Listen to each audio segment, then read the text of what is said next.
Presiding. Court come to order. All right, good morning, ladies and gentlemen. Please be seated. Let me go ahead and take roll for the morning. We're back on the record of the matter of the state of Georgia versus Khalif Adams et al.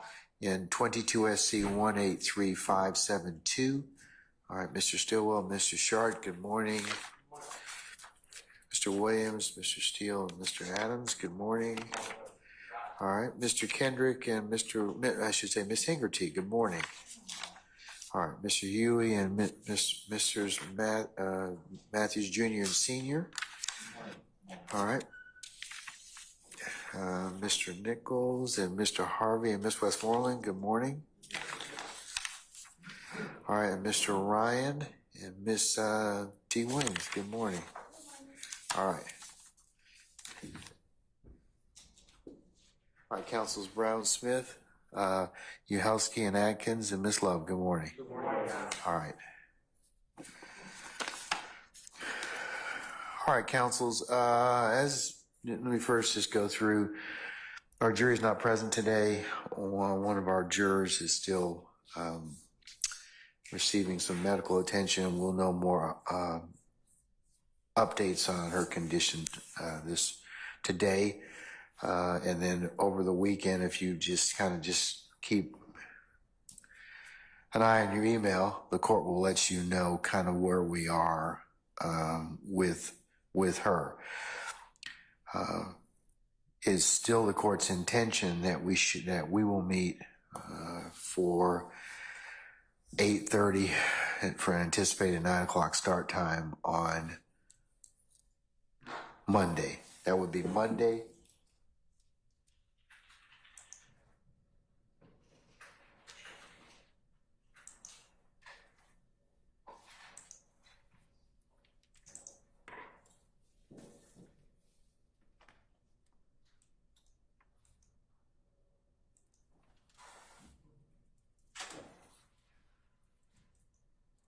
Monday the 6th of May, and today being the 1st of May, and happy Law Day to all of you. All right.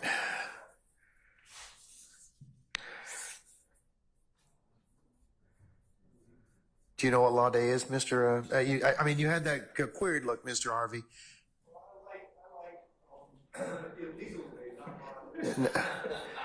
Well, Dwight Eisenhower, when he started this in the 50s, I want to say 53 or 56. Yeah, well, and I don't think his purpose of that was for illicit activity, but one of the things that Law Day does stress this year is the voices of democracy and the right to vote and our choices to vote. So they have a theme every year, but you're from the Louisiana plan? Okay, all right, I just wanted to make sure. Okay, all right. So, but voting is very important, as you all know, and our elected leadership and those people that we all select. So please, to the extent that you can, always keep that in the forefront. But lawyers share a special role in democracy, and as I told the commission this morning, we all have roles to play, and they're very important roles in society, and that we are living testament to what happens in a courtroom every single day. So, but I digress. Okay. The reason I said Monday as well is I would like to try and have a discussion in the off chance that our juror is out for a period of time. I'd like to have a contingency plan on dealing with some of the issues that we may come up with. And what do I mean by that? I mean voice recordings, jail calls, and videos. We have a number of things that kind of have come up historically with those. So I kind of wanted to ask the state and the defense to identify those. We'll start with the state. Identify those recordings, jail calls, and videos you plan to introduce over the next probably 30 to 60 days, so that we can have some discussions about them and or some hearings as to them. And that will expedite some of our some of our plans. Now that depends upon what the medical team tells our jurors, but my intent is to have just some flexibility with that, and for us to maybe be able to take up additional business. So by Monday, State, I'd like you to identify those groupings of recordings. I don't care what witness is going to be foundationally admitted through, those calls, those videos, those pictures, so that we can go ahead and clear any of that stuff, or have at least get a jump on that while we are waiting on those things our condition of our juror. So is that possible for you to do that?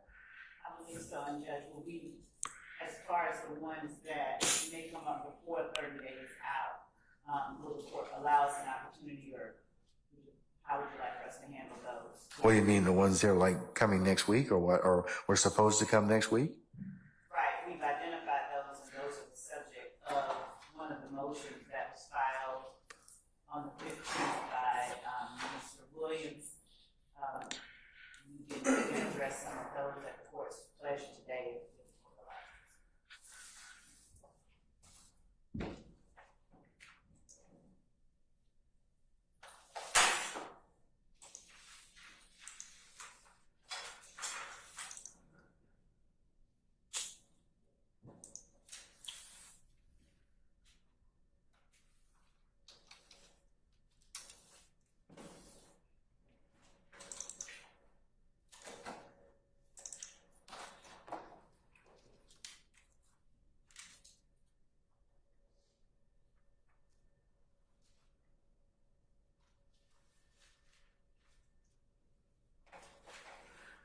Ms. Love, are you referring to the motion filed by Mr. Williams through Mr. Steele, motion limit number 49?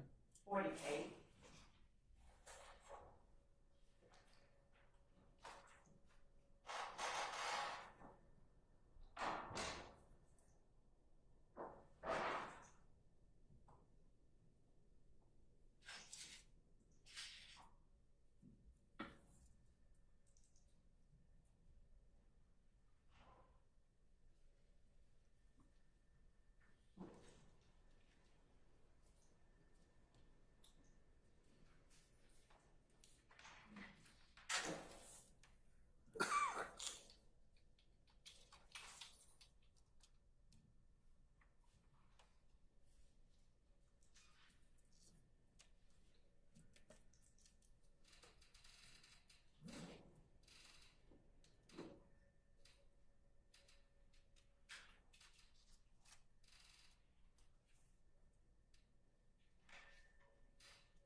All right, Ms. Love, I'm in possession of, and Mr. Steele, did you ever formally file motion limit number 48? If so, when?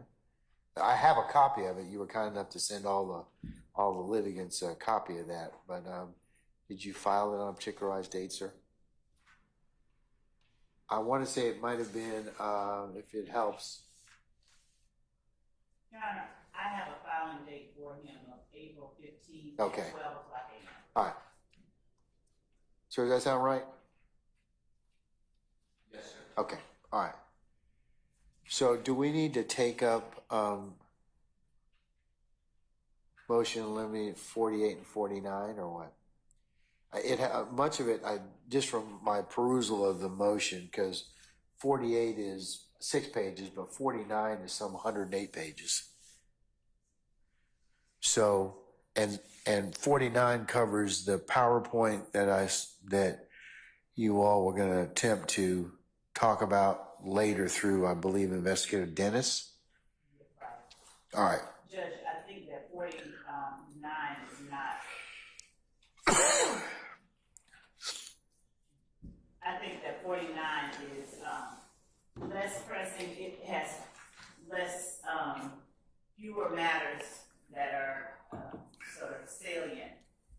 as 48. 49 is a demonstrative aid that may or may not be used by one of the people that we intend to call as an expert. But 48 deals with specific items of evidence that we intend to introduce, specific videos. For instance, I'll point to, for instance, in paragraph 4 of the motion in limine number 48. And I'll include 48 as the next court exhibit in order. Paragraph 4 indicates that is that the video of Mr. Carter, Dwayne Carter, aka Lil Wayne? It is, and the defendant contends that it's not admissible, it's inadmissible hearsay, and then he later contends that he makes other contentions. Basically rule Right. of completeness. So that's a matter that could and probably should be taken up prior to next week when that witness will be appearing. Is Mr. Carter going to be appearing next week? So, Judge, it's not. We're not offering the video for the truth of the matter asserted. So it's not hearsay, Your Honor. What it is, however, is First, evidence. answer my question. Is Mr. Carter appearing next week as a witness? We will not be calling him next week as a witness. Okay. All right. So continue with and why are you trying to play the video then? Your Honor, the video is evidence. One, it's relevant. It makes a matter more likely than not in this particular case that is material to be true. So therefore, it's relevant. The video itself is evidence of the relationship between the parties, or the Parties of whom? The parties being Mr. Williams and Mr. Carter. The reason that is relevant is the court has now heard testimony that one of the alleged co-conspirators and co-indictees in this case, Jimmy Winfrey, went to Mr. Carter, Lil Wayne's appearance at the compound, and later he shot at the bus that Lil Wayne was on. Additionally, the court has already heard testimony that Mr. Winfrey indicated that he would spray the bus and that he was leading a group of 25 or 30 people. I can state that the court will later hear more evidence about who those people were. But additionally, the court has heard testimony, or evidence rather, in the form of a prior inconsistent statement of Mr. Walter Murphy, which therefore is substantive evidence, that Mr. Carter was Mr. Williams' enemy. That's the way that they saw him, that they went to the appearance to disrupt the appearance, to boo and hiss. So the information in the video that Mr. Carter posted on his social media site is information telling the public to not buy Mr. Williams' record.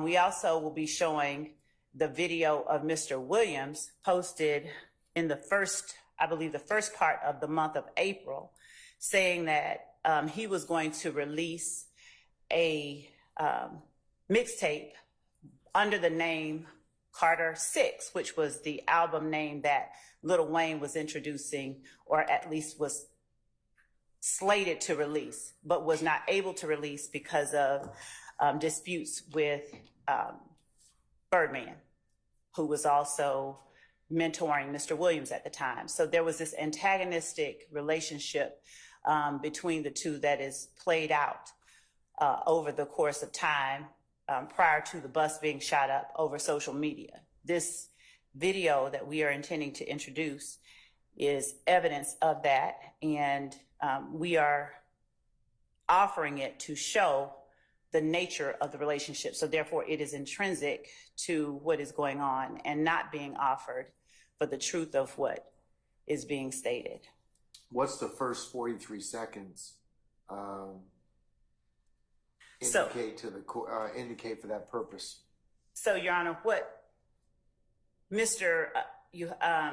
Atkins has placed on the PowerPoint is a compilation video that contains not just Lil Wayne's assertions to the world about the Carter 6. it's a compilation video of a number of things put together by DJ Academics. The state does not intend to offer up those portions that do not include the Lil Wayne threat or the Lil Wayne statement itself. So the first 43 seconds, I'd argue it's not the first 43 seconds. I can actually play for the court the portion that we intend to introduce and the videos that we intend to introduce. But Detective Raisi, during his investigation of the Lil Wayne bus shooting, found not only this, but other similar videos that don't contain DJ Academics' breakdown of what the relationship is. Because the rest of it is DJ Academics' breakdown of what the relationship is, and the rest of it contains self-serving statements, I would argue, by defendant Jeffery Williams that were not shot at the same time as the Lil Wayne statements at the concert. Who's DJ Academics?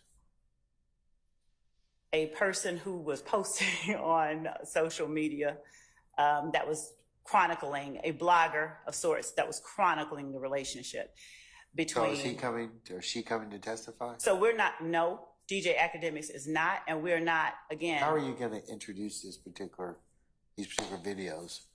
Because Detective Raisi was able to pull videos, this one and others, off of relevant party sites. For instance, Lil Wayne, Dwayne Carter, posted certain things on his Twitter site. So we will introduce them, show the relevant necessary foundations for their admissibility through Detective Raisi, show the identifying factors, show whose site it was, show where he accessed it, and then introduce it as, again, intrinsic evidence of the relationship between Jeffery Williams and Dwayne Carter. Also, just to give you additional information about that type of evidence, there is a video that we have included on our slide that is a series of posts on Lil Wayne's site, young th ... who, and then he goes on. That was posted on April the 1st, 2015. For the record, I don't like to start beef when these artists like Young Thug approach me, they get smoked. That's Lil Wayne's posting. That was on April the 1st, 2015. And these are all things that occurred before we get to the April the 26th shooting of Lil Wayne's bus. Additionally, Your Honor, as I said earlier, there's a video of the defendant Jeffery Williams talking into the camera that he posted, saying that he was going to drop his album on a certain date, and that his first showing, his first appearance with that particular album was going to be in Lil Wayne's hometown of Holly Grove, Louisiana.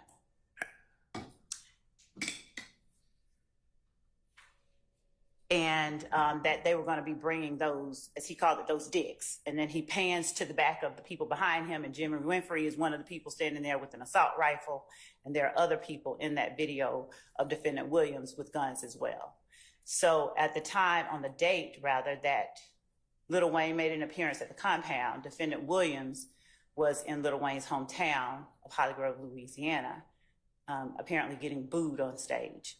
So this video, again, is intrinsic evidence of the state of the parties, state of the people who are involved in this case, one of the defendants and one of the victims. Okay. We can play that at the court's pleasure, for the court. Okay. Since Mr. Steele in his motion has also referenced the Supreme Court's recent pronouncing in Baker, case number Sierra 23 Alpha 0860, decided March the 5th of this year.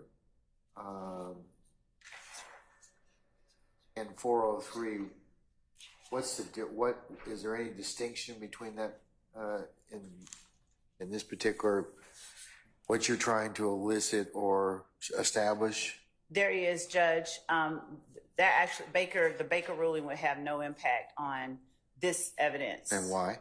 Because this particular video that we are introducing is of a victim in this case, Dwayne Carter, and it is evidence of the relationship between him and a defendant in this case, as opposed to in Baker, the video was simply shown apparently for the prejudicial impact it would have on the jury. It didn't have any, there was no nexus, there's no relationship between the alleged murder in Baker and the video of the defendant with a gun or assault rifle, whatever it was, in Baker. There was literally no connection. It was, they argued, and on top of it, the prosecutor kept referencing the video as proof of his violent nature, his propensity to do certain things with guns. This is not that type of situation where there's not even a connection. It's not offered to show anyone's character. It's offered as evidence of the relationship between the aggrieved and the accused. Okay. All right. Why wouldn't you be introducing the entirety of the video under the rule of completeness? Well, we have, again, multiple videos capturing Lil Wayne's pronouncements at the concert. So we would not be introducing the one where DJ Academics makes a compilation video, because under the rule of completeness, the compilation video would not, it contains Who made the compilation video? DJ Academics. And because, where did he get these particular sources? What's his source document of these particular, of his compilation? public sites online. He grabs snippets from online. And then in the middle of it, he also has his own commentary, if you will, written. All right, as part of, are you trying to seek some of that that commentary? No, what we're putting in, the only thing that the state intends to tender is the portion of that video pertaining to what Lil Wayne says about defendant Jeffery Williams and Carter 6 and why people should not buy Jeffery Williams music, should not listen to it. Because if you're a Lil Wayne fan, you know that that's an insult to Lil Wayne. All right. And we can. All right. Let me before it's played. Let me give Mr. Steele an opportunity to be heard on that issue. Yes, Your Honor. Hello, Your Honor. Good morning, everyone. Good morning, sir. Your Honor, a few things. There's a lot of talk, but I think I got it to address to the court. First of all, you already ruled on motion limine number 49.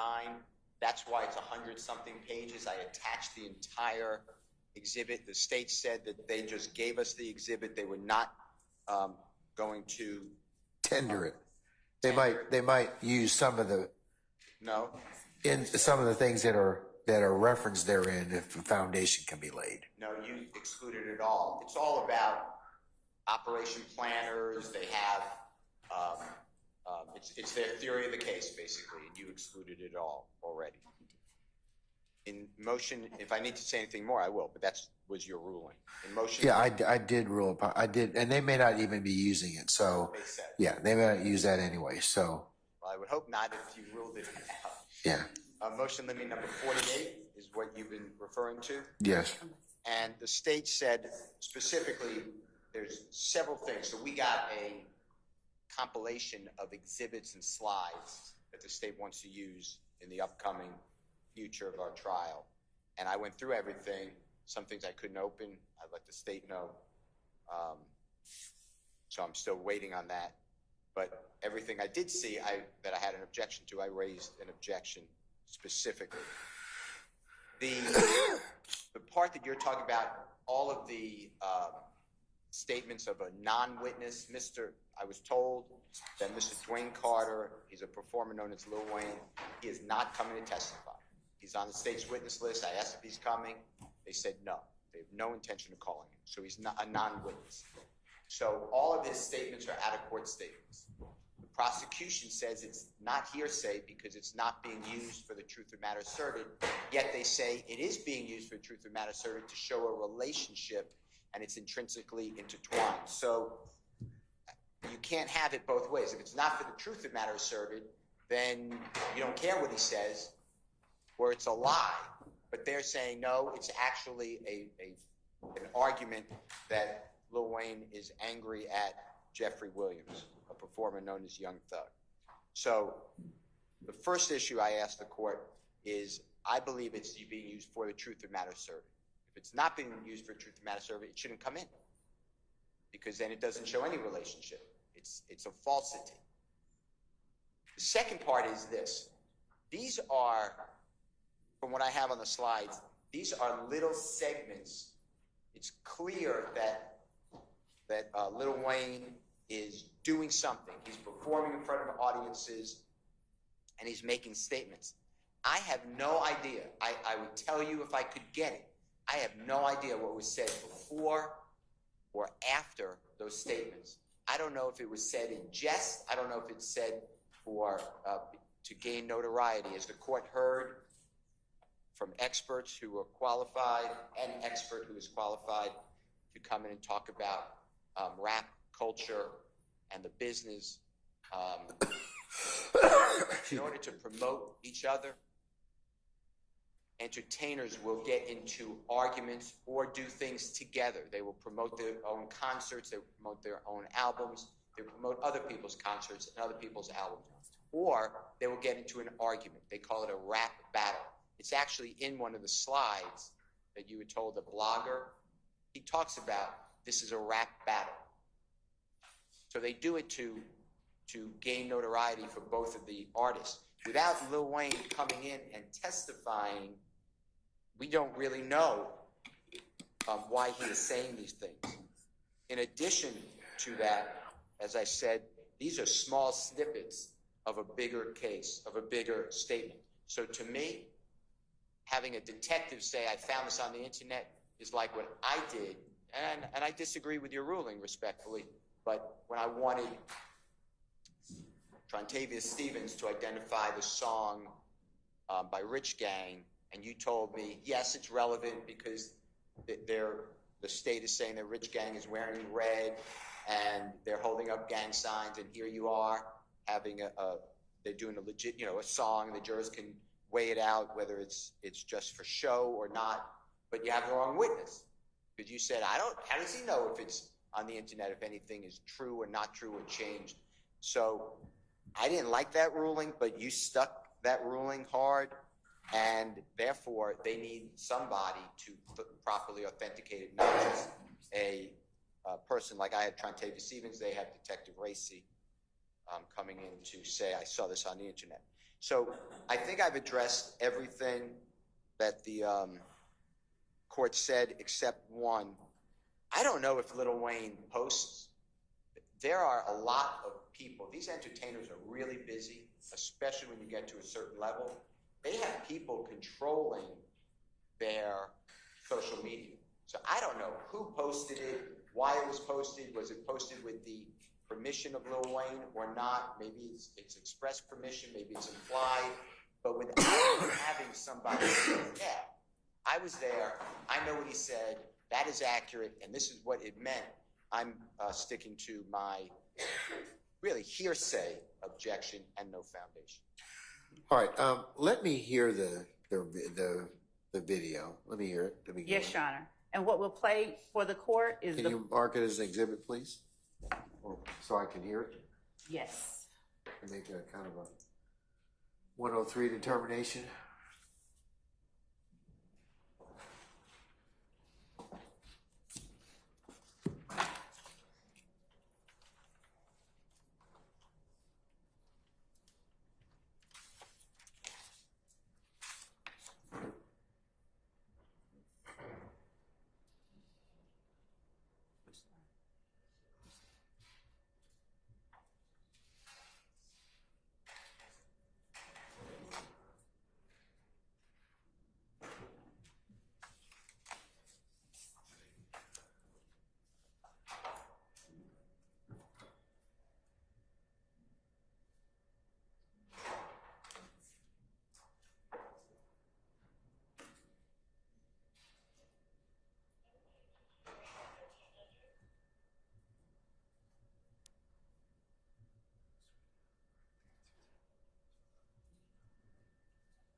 Your Honor, we're sharing, we'll label this one, State's Exhibit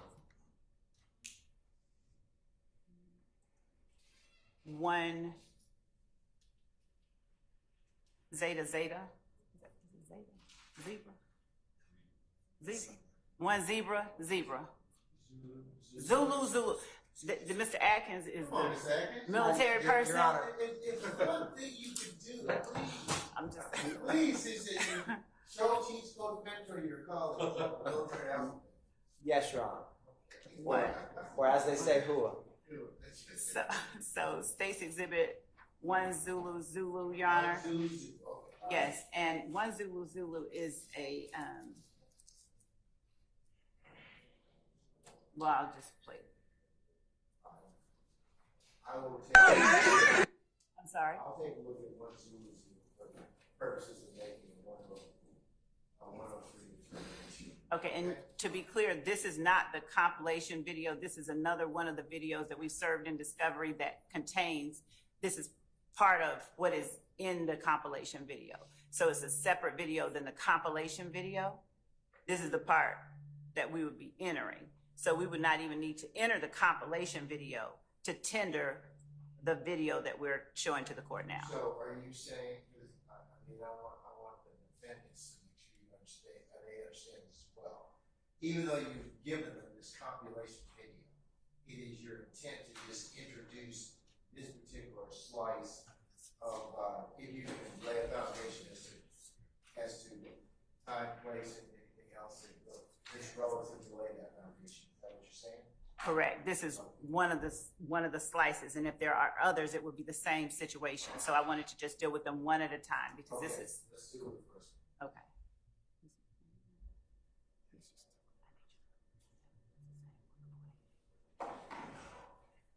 Back to Chris again. Oh, back up to the beginning. Okay.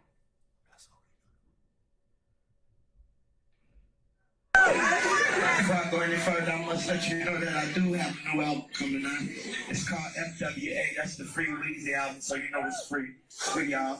You understand? Also, before I go any further, I want y'all to understand that there's only one motherfucking corner. You need.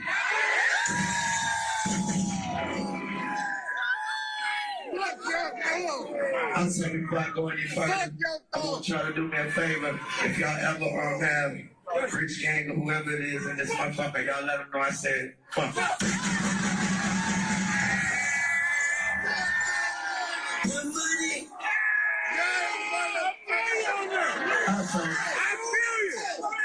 Also, before I go any further, I want y'all to do me a favor and stop listening to songs of niggas that pose naked on their motherfucking nonsense.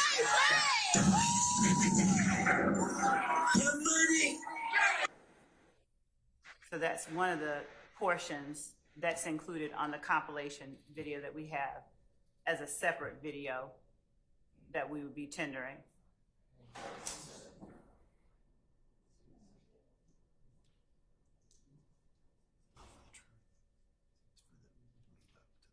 Right. And when the court allows, I will speak more.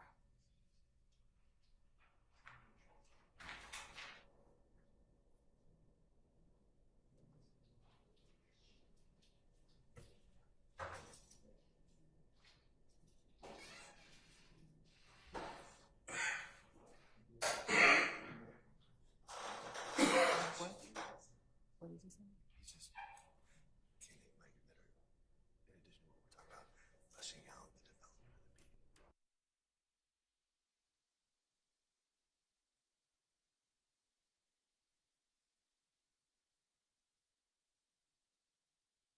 people. Is this a different, state's exhibit? We will, just one second.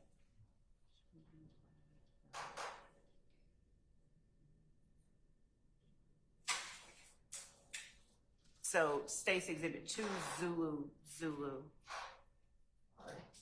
will be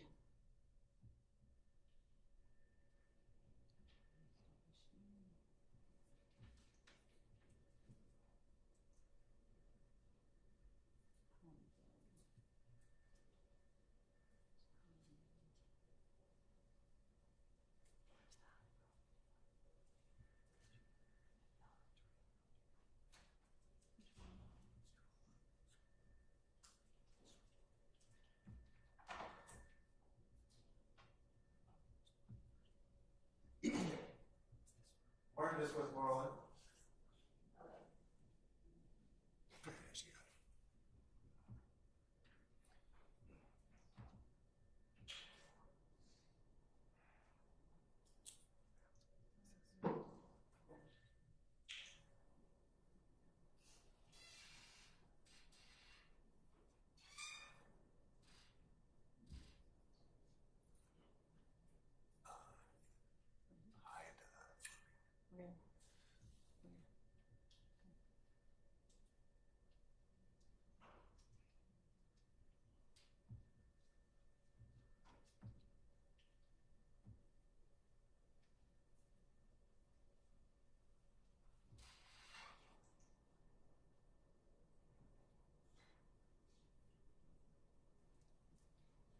All right, we're having some technical difficulties. We'll just stop the share and clear directly from the CD.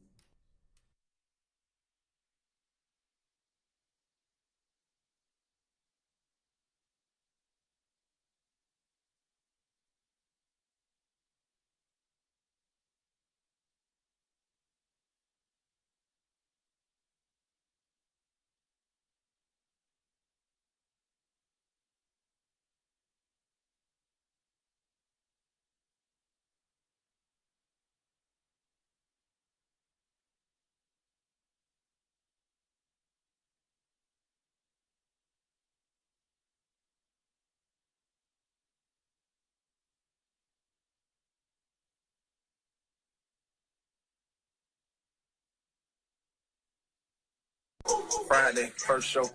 New Orleans, Holly Grove, fuck nigga. Meet me there, baby. Beat me there, you did. With them dicks too. Yeah. So that's State's Exhibit. Yes, Your Honor.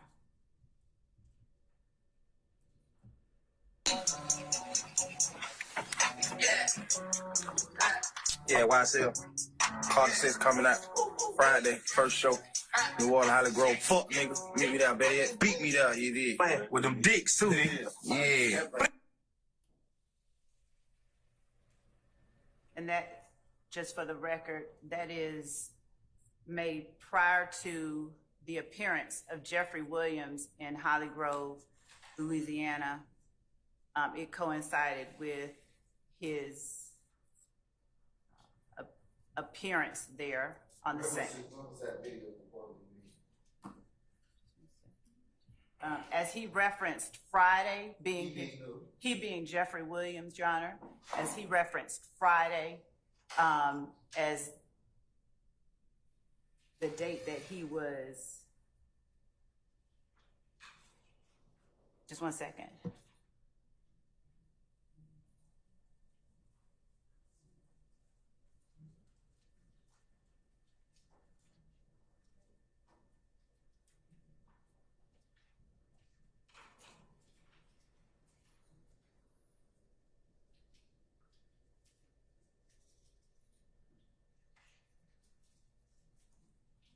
As he is referencing being in Holly Grove Friday, the video would have been made the week of April the 26th.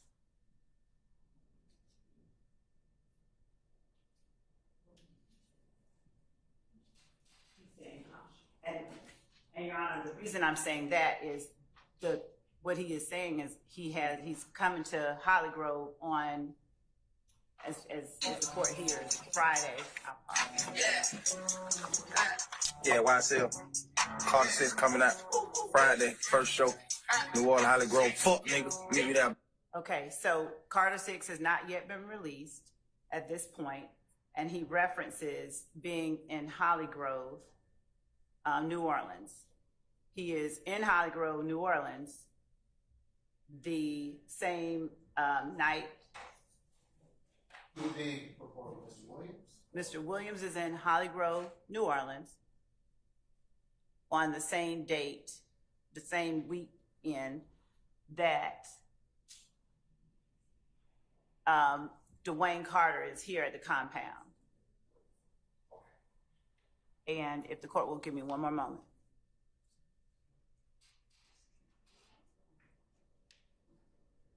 So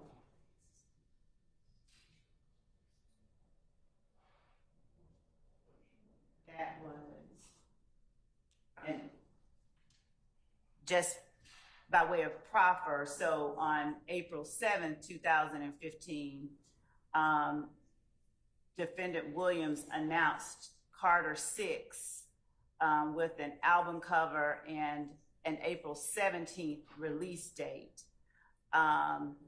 Then on April 10th, 2015, Dwayne Carter said, before I go any further, I want y'all to do me a favor and stop listening to, essentially, Defendant Williams. Then on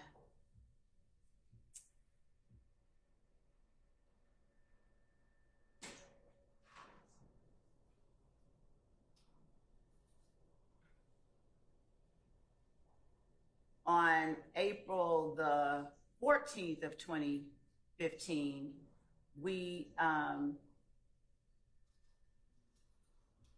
Defendant Williams announces that his album will be called The Barter Six because he had been threatened with a lawsuit. He said he can't name the mixtape Carter 6 because of these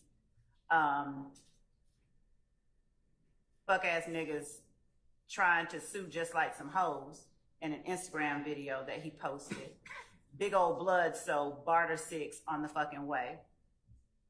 And again, the video that he talks about appearing in Hollygrove would have been, just by context, the week that he later appears in Hollygrove, Louisiana. And just to respond to some of what was said regarding the court's prior rulings, Mr. Steele, on behalf of Mr. Williams, is prohibited under the rules of evidence from admitting a statement of his own client because that would be a self-serving statement that the state would not have the ability to cross the person making the statement on. Remember what I told you. He isn't impeding Mr. Williams or neither of these, neither of these defendants, I should say, are required to present anything. Right. So I'm not even going to mention that. It's just an evidentiary rule in the sense that it's if Mr. Williams or anybody else decides to make decides to present evidence, at that point in time, the court will make other rulings in respect to that. Yes, Your Honor. Let's make that clear. Okay? Yes, Your Honor. And so the videos that we are offering are not being offered for the truth of what Mr. Carter is saying. Well, I'm going to disagree with you.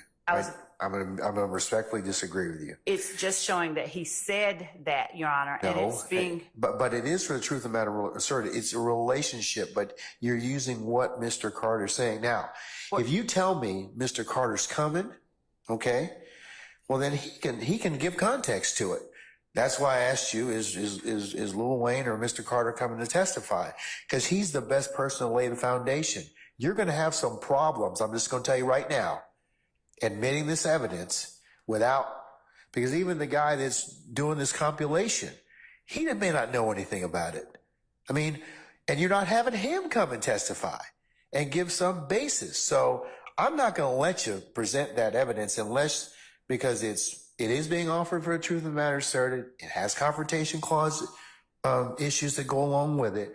So unless you tell me, hey, Mr. Carter's going to come here, put his right hand up, and then he's probably in a better position to talk about, yeah, I made that video, or I didn't make that video. Here's the context of what was going on with us behind that, and any other things that are relevant for the purposes of that. But its effect on the listener, Your Honor, is the other. I'm telling you, I'm not going to allow that.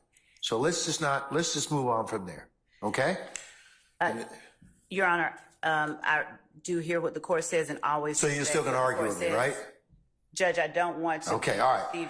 I'm just telling you right now. You can introduce the evidence. You're just not going to, this is like I told Mr. Steele, but you cannot introduce it in that manner and method. It has too many other problems and objections that go along with it. So if you want to bring Mr. Carter in here, then fine.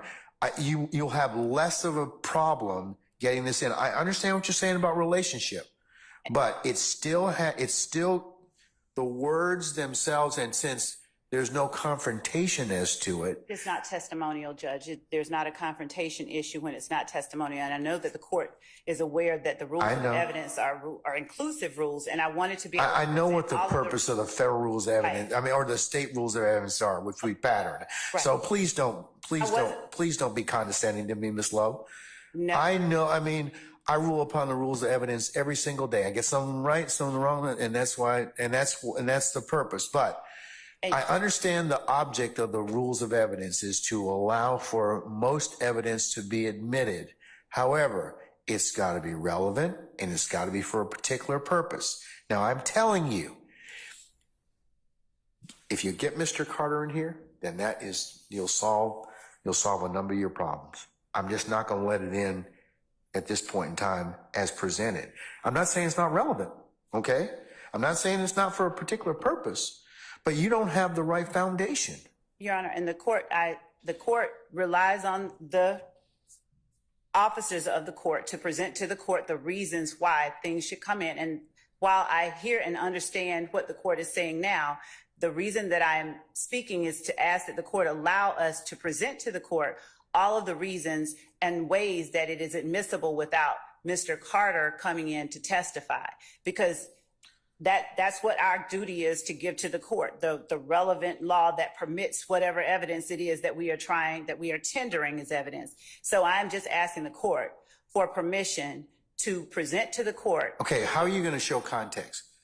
How are you going to show context when you don't have Mr. Carter here saying what actually was being played and what he meant by it? Because it's got to have some particular background, Your Honor, that would go or to relevancy. Well, Your Honor, the relevance would be for, number one, we've said that the relevance, Your Honor, would be The relationship, that's what you Right. said. And so but the actual statements themselves it would be for the truth of the matter asserted. Your Honor, it would be the fact that he said it. When we are saying that it is being offered for the truth of the matter asserted versus the fact that he actually said it, the fact that it is out there, the fact that this occurred, the fact that it is on a public site, its effect on the listener, Your Honor, that is different than whether or not what he is saying is true. Okay, stop. Do you understand, though, that a detective is probably not the person that you probably, if you're going to say effect on listener, that it actually would have to be someone else? Because your detective is pulling this from a public site. He doesn't know the context. As much as he may be able to tell you, hey, I went to such and such website, whatever else, you're still going to have, in the court's opinion, some issues in relationship to these particular videos that you've shown me thus far. And Your Honor, the context would go to the weight, not the admissibility. And that would be, as far as the context is concerned, the jury literally can look at the evidence and make decisions about how it views it. But context has not been a reason or something that makes relevant evidence inadmissible. Courts have consistently said that is exactly the kind of factor that goes to the weight of the evidence itself. Okay, And I got it. If, It's still going to be a foundation issue. That's what you got to overcome. I'm telling you right now, you just like I told Mr. Steele. and Your Honor, the reason I'm talking, is that you got to have the person that is here. I mean, you need to have, that's why I asked you, is there any reason you're not bringing Mr. Carter in? Well, he's on your witness list.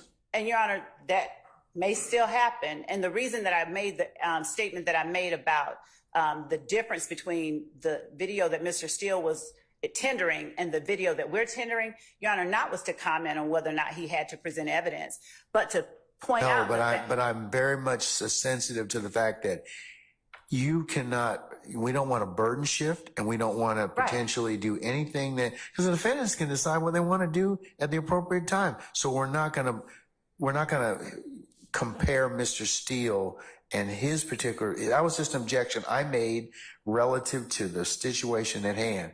And I thought it was a good ruling at that point in time. I'm still going to stand by it. But It was, and Your Honor, I only said what I did because the comparison was drawn before I stood up. And the reason I'm bringing it up is that the court did not rule. It's a different situation entirely. The rules of evidence would not allow. I get that. Yes, so that's we're going back through that again. Okay, so, but tell me, I mean, but in this particular circumstance, I still think it's going to be, you're still going to have a foundation issue now, which may be cured by you calling Mr. Carter. And you said you may call him sooner or later. If you call him, then I think that probably has some of it. Mr. Steele, were you going to say something? I didn't want to be rude at all, Your Honor. Since you ruled on this 3 times, I was asking if I could just go outside and wash my hands and then come back. It's rude that it keeps going on and on. No, you're welcome. You're welcome to, as long as your client and knows and acquiesces. I don't have any issue with that, sir. Thank you. All right. Do you wish to be heard on this issue anymore, sir? No. Okay. All right. Okay. And, Your Honor, I also have, and I will give to the court cases when the court permits me on this matter as well, because it's pertinent and it's my duty to present to the court the cases. So when Mr. Steele finishes washing his hands, Your Honor, I will present those cases to you.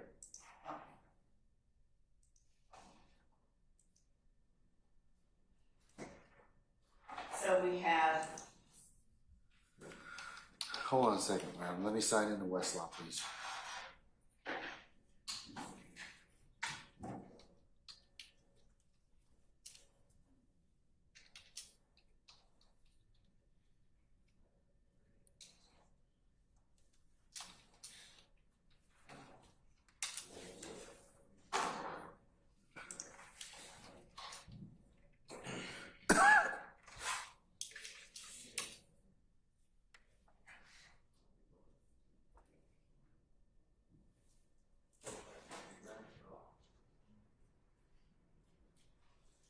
All right, all right, I'm ready. So, Redding, Your Honor. Redding. Redding versus the state. 354 Georgia Ave, 525.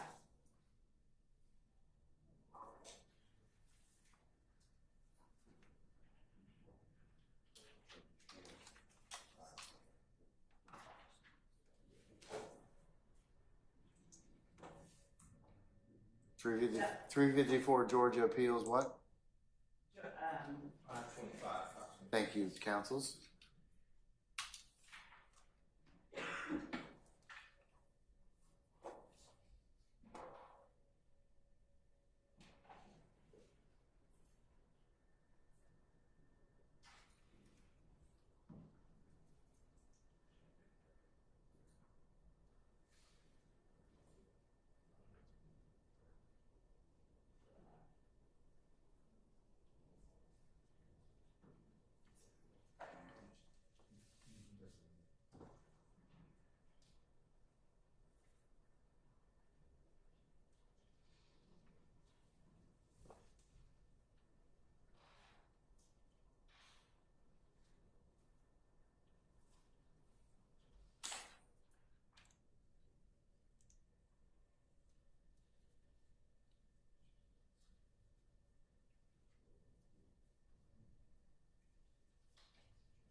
All right, I'm taking a look at Reading. I'm looking at Reading right now. So in section 3, Your Honor, specifically, the appellant contended that the trial court abused its discretion in admitting a YouTube gangster rap video, which did not involve appellant. I'm sorry. Reading from done. In section 3. is it section 3 or section? Which one are you talking about? Division 3 of Reading. I was actually Hold on, getting ahead of myself. Let me get to it.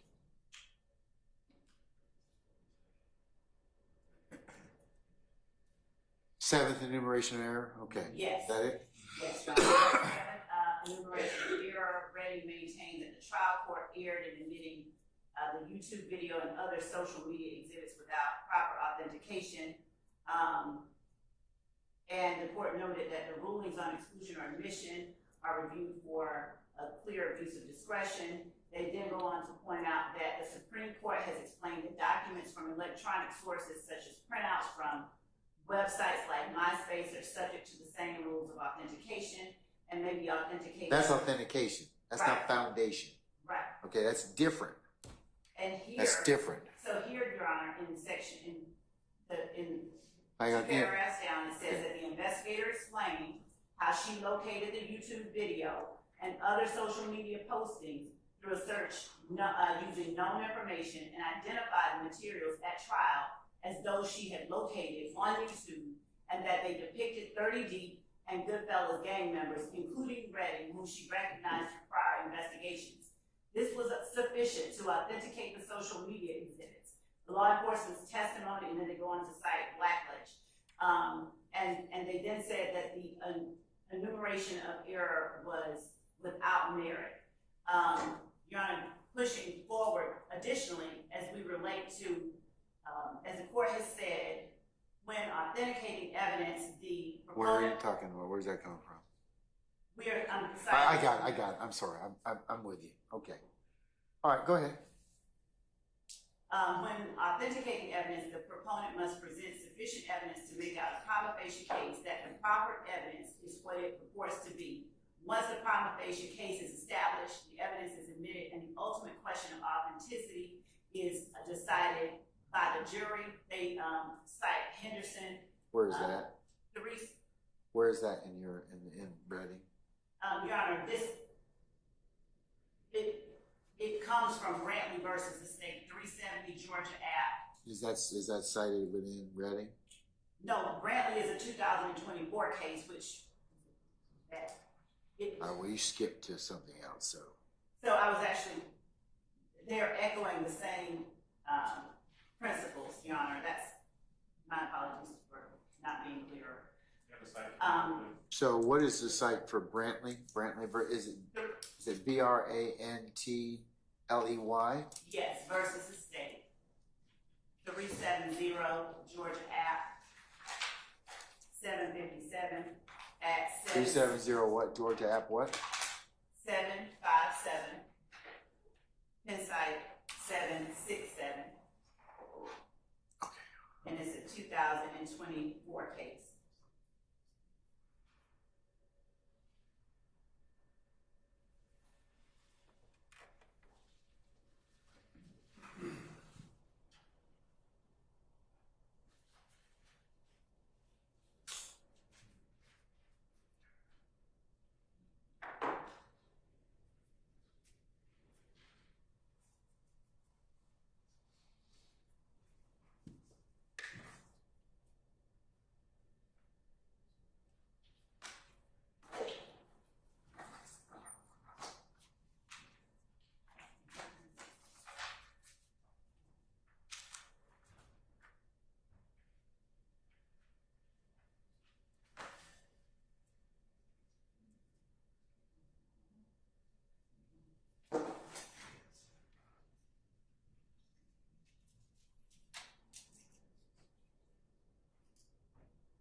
Okay, so here's the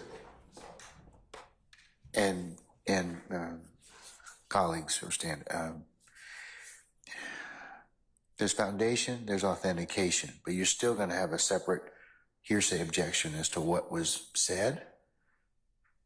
That's where you're going to probably need, though, since you got words and you got other contexts, you're going to need somebody else to testify about that. That's where I'm coming from. I mean, I'm not saying that, like I said, I'm not saying that they're not going to be they wouldn't be relevant. You're just going to have to overcome some other hurdles. And right now, unless you're telling me that, you know, I mean, there's, of course, the subject of foundation. Mr. Wayne's not, I mean, Wayne Carter, Lil Wayne's not going to testify. Or also, it'll also depend upon what your detective testifies as to. So, I mean, the gathering of the videos, that's what these cases kind of speak to. But they don't speak to the words they're in, and they don't speak to, because they have, there are other objections that is predicated on. Mr. Steele's made one about hearsay. I would agree with that. So that's why I'm telling you, you're going to need to, think about that in terms of their admissibility. Okay? And Your Honor, so if we provide to the court a non-hearsay purpose, would the court, No, I'm not this time. No. You need to, I'm telling you, the foundation, it's still going to have hearsay in it. You're still, I'm telling you right now. Now, if you tell me, like I've told you this 5-6 times now, if Mr. Carter's coming to testify, you're not going to have any problem with this. You get over you get over the hearsay issues that are in the video. You get over some other things that may be problematic, but I don't know why you don't want to call him and why you're kind of contorting this particular thing that, this particular introduction of evidence. But that's the court's ruling at this point in time. Is that I understand, you all understand what foundation is, you understand what authentication is. Those two things probably will be okay. It's what people are saying inside the videos that's going to be problematic without further foundation. Because we all know you can introduce stuff for all different types of reasons, but it's just like under 901 or 902 when you authenticate documents, okay? Or you have somebody in a civil case or a criminal case give you a bunch of documents. Still within that particular set of documents are other objections that may be made and may be valid. And so that takes care of the authentication or the foundation, but it doesn't obviate the other necessity to kind of overcome those particularized, issues in regards to that evidence. So that's my ruling at this point in time. So you can think about it and if you decide that, that things change or there's some other basis, then I'll certainly listen to it. and so, Your Honor, I was looking at 24-803 as a hearsay rule exception, then existing mental or emotional state, a statement of the declarant's then existing state of mind, notwithstanding their availability, is an exception to the hearsay rule. So even if Lil Wayne, and you're saying Mr. Carter, you've got him on a witness list at this point in time. You still haven't been able to show unavailability. it's with the declarant available, it doesn't require that he be unavailable, even though he is available as a witness. It shall not be excluded by the hearsay rule, even though the declarant is available as a witness under 24-803-3. There are other exceptions as well that I will present. Mr. Steele? I don't really.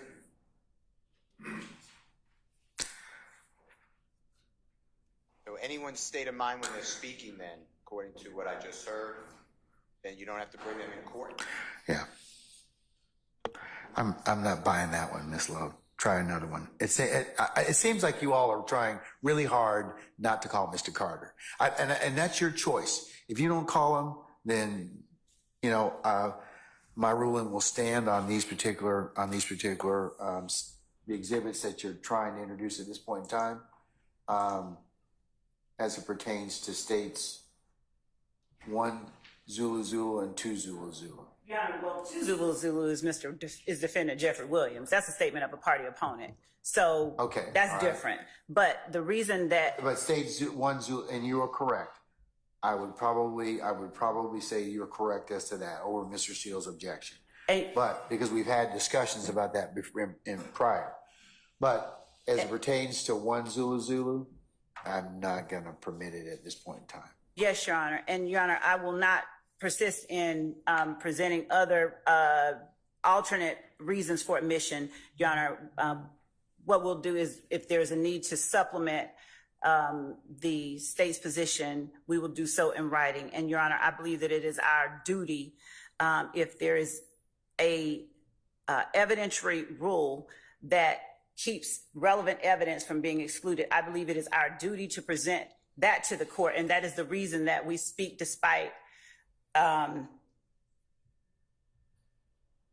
objections to our efforts to present the court with the relevant law and the relevant rules that allow for the admission of evidence. Because, again, that's my duty to do so. So that's what I would like to do. I will supplement the state's position prior to presenting anything or even attempting to, and I will let the court know well in advance of any additional rules that we have to offer to the court that allow for or that would keep this evidence, 1 Zulu, from being excluded, considering all that we've said. I'm not saying that 1 Zulu can't be admitted.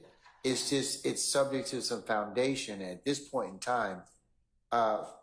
Foundation authentication, assuming you can get over those two, then it's going to have some other additional objections that that the court, may have to rule upon at that point in time.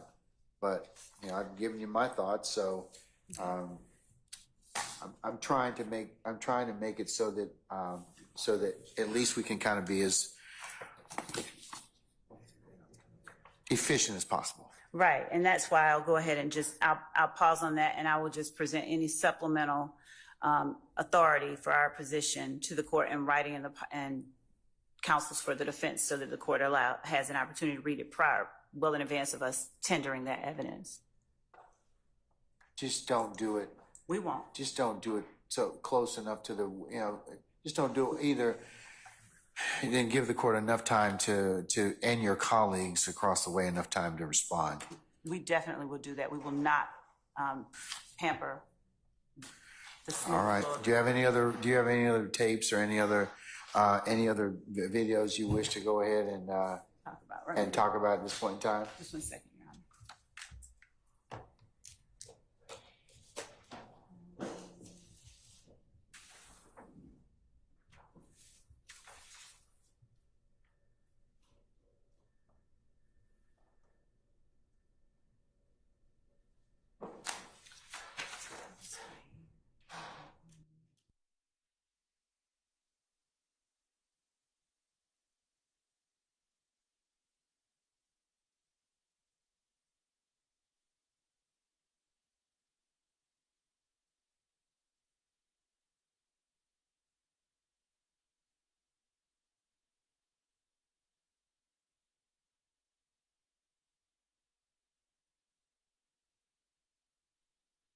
To argue today, what we will do is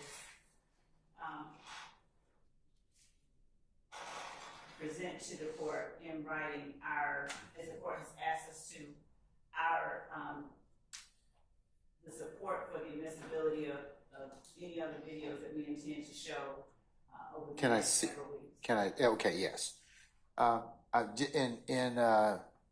While we were here, I have been able to find out a little update on our juror.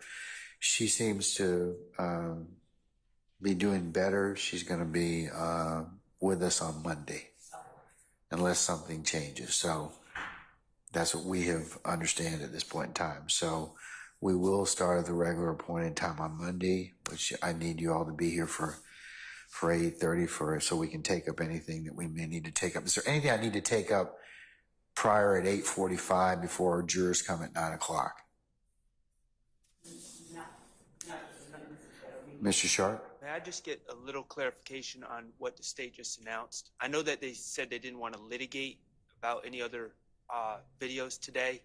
Other than what was shared by Mr. Atkins in the PowerPoint that he was kind enough to send to us, are there other videos that the state is planning on presenting as part of 39 through 40? Yeah, because these are only 2 snippets. Are there other snippets you all are planning on playing? So there are other videos. How many? Come on, don't, Miss Love, come on now. I told, this is where a forewarned judge is a happy judge. So if you tell me, hey, we got 10 or 15 of those to go, then I probably want to hear them, because your colleagues across the way are probably going to have some objections as to them, or they may not, but at least I can kind of weigh in on them, just like I did today. Okay. So I just paused because you asked me for a number, and I was pulling it up, and I couldn't tell you the number right off the top of my head. All right. Who are we calling? I mean, I know you said that we were going to be calling on Monday. We are calling Ms. Latner. Okay, so we're going to recall Ms. Latner's or continue with her testimony. And then who's next after that? Mr. Alvin Lewis. Okay. And then who's after that? Mr. Lewis. All right. Is he going to have any videos or any other? He would not be shot at. Okay. All right. So, and then who else do we have after that? We'll have retired Detective Dennis. Okay. And so,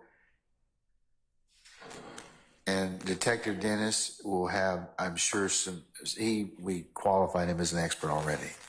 Yes. Yes. So, all right. Do you have any videos or phone jail calls or any photos that you are going to introduce through him or ask him to testify to as to? So because we're separating his testimony regarding this incident, the Lil Wayne incident, from his testimony, because he has direct knowledge of and expertise regarding other acts as well, our intention is to present what he saw and what he found in the Lil Wayne bus shooting incident for this period of time that he will be on the stand. And so Detective Raisi, who will be later in the week, likely the following actually, is the person that we would be introducing the media group for the most part. And is that states 1 Zulu Zulu and 2 Zulu Zulu? Those are 2 of them. Okay, and all right, so back to my original question. How many more videos or media will you attempt to try and introduce to him? Detective Reese.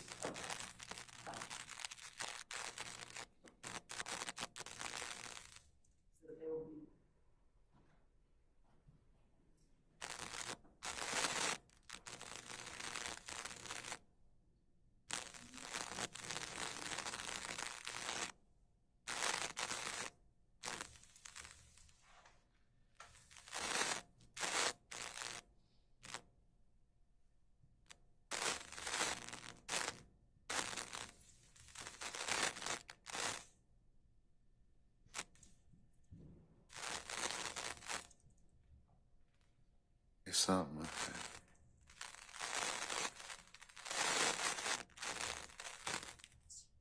Somebody brush up against the mic or something like that.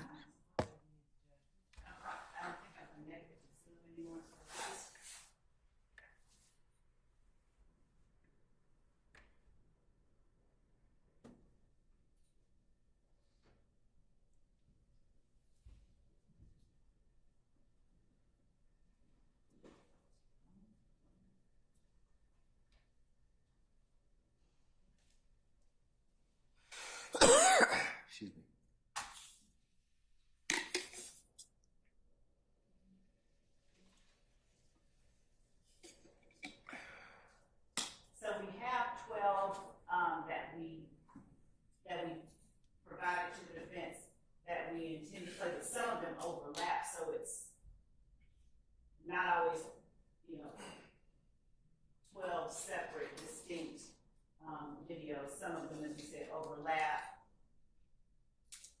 So do you have 12, is it fair to say you have 12 more segments of something you're going to play? Or are these snippets? Where do they come from? Yeah, so 12 more segments, things that we play, correct. They were gathered again from social media sites, public sites. By your detective? Rights, yes. Okay, all right. And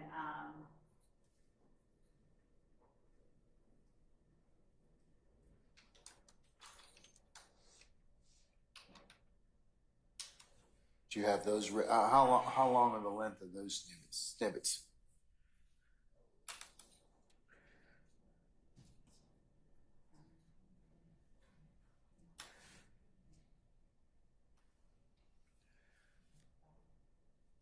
about 45 minutes total we took away. 40.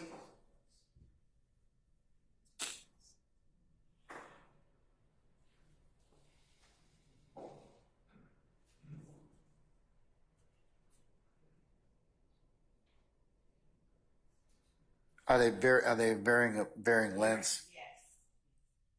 All right. So some of them are 5 minutes, some of them are 1 minute. Okay. Some of them. All right. While you're thinking, Sergeant Ingram, is lunch available? Has it arrived yet?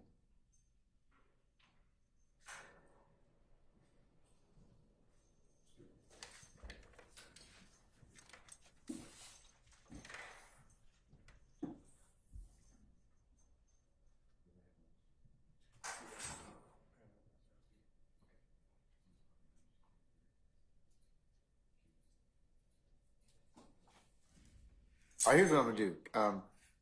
Counsels, your clients, I believe, have lunch available, so I'll just go ahead and take a recess. We'll just come back in 30 minutes and let's just hear those snippets at this point, okay? All right, you can cue them up at that point, and I can hear all of them, one back to back to back. Okay, all right. I'd just like you to label them as well so that I know what I'm listening to. So if it states, for example, 3 Zulu Zulu, so I can at least have a basis to flag it and we can talk about it. And Judge, because we're labeling them for the purpose of this hearing. Yes. If the court opposed to for the purpose of the trial, they won't have the same exhibit number. You'll just need to rename them as identified when we had this 103 discussion, okay? Okay. All right. Yes, sir. Your Honor, in Mr. Williams' motion limiting number 48, also if everyone during the 30 minutes can just look at paragraph 7, if you don't mind, if that's okay. I itinerized or separated the objections. Like we have like hundreds, if not thousands of jail calls. We don't have specifics to them. There's things that here that I have no idea how it's relevant. I just don't know who these people are. So those items would help too. Is that in Mr. Williams 48? Yes, sir. Paragraph 7? Correct. Okay. Thank you, sir. All right. All right, we're in recess. I'll see everybody back in about 30 minutes.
Flo, have you identified the additional segments you'd like the court to hear? Yes, Your Honor, I have, for the purpose of this hearing,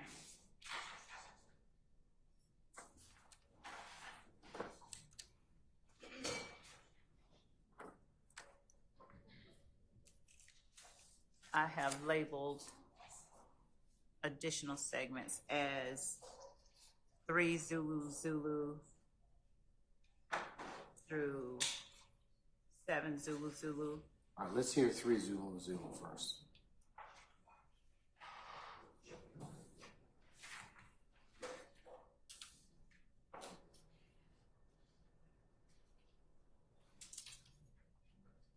And 3 Zulu Zulu, just so that the record is clear, it's a Twitter series of tweets from Dwayne Carter's account, but they are strung together in a video form, and it's about a 2-minute video.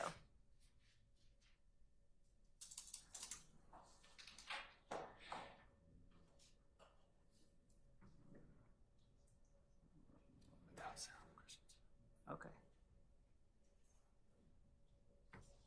Rejoin zone.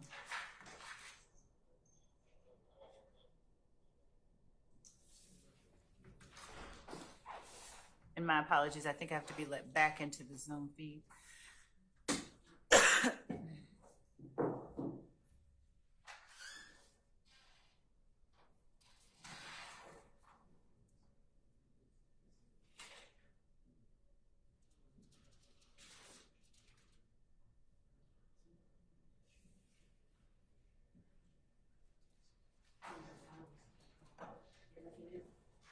Oh, all right, I'll end there.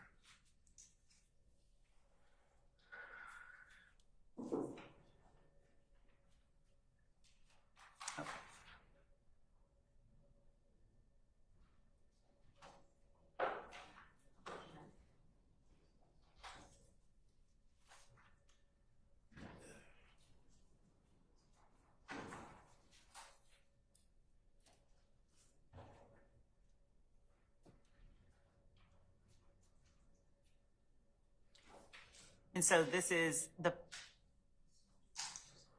3 Zulu Zulu,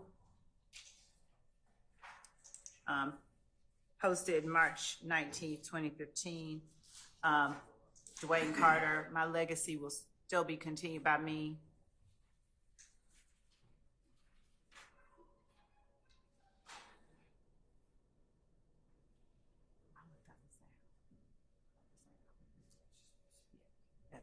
I'm sorry, Judge, we're gonna just play it like it's just, I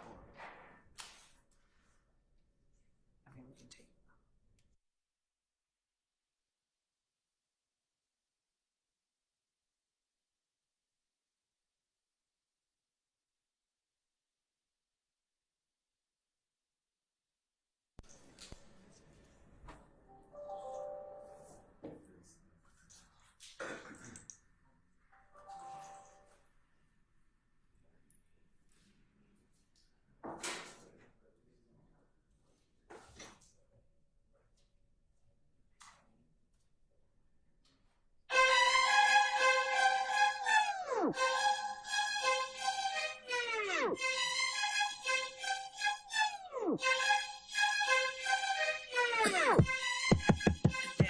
Just so that the record reflects what's on the screen, the Carter's gonna be late, but wait on it. Don't listen to them fakes. That was March 19th, 2015.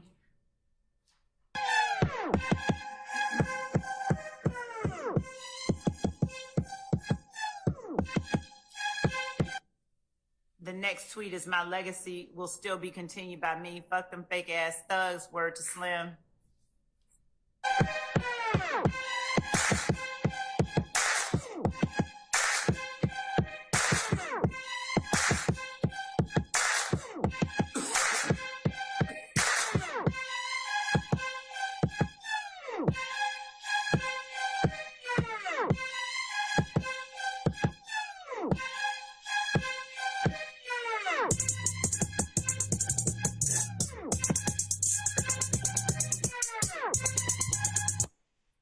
next one is the Carter gonna be late, again, but wait on it.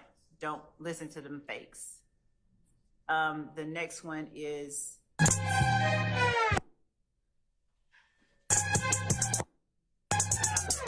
forward. And as the court can hear, there's sound associated. We won't be playing the sound. It seems like the sound repeats itself anyway. Right. So. Okay. All right. Continue.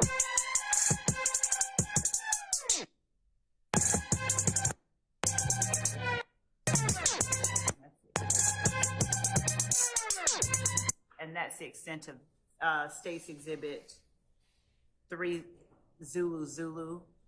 There's the tweets that the court just saw from March 19, 2015.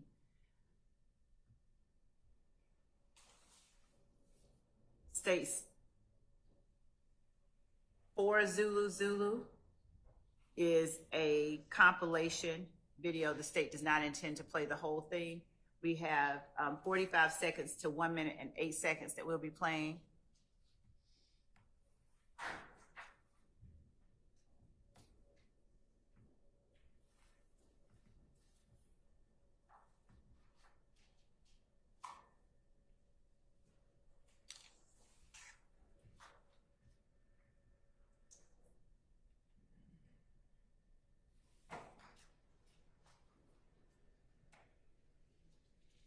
I'm going to fast forward it to 45 seconds.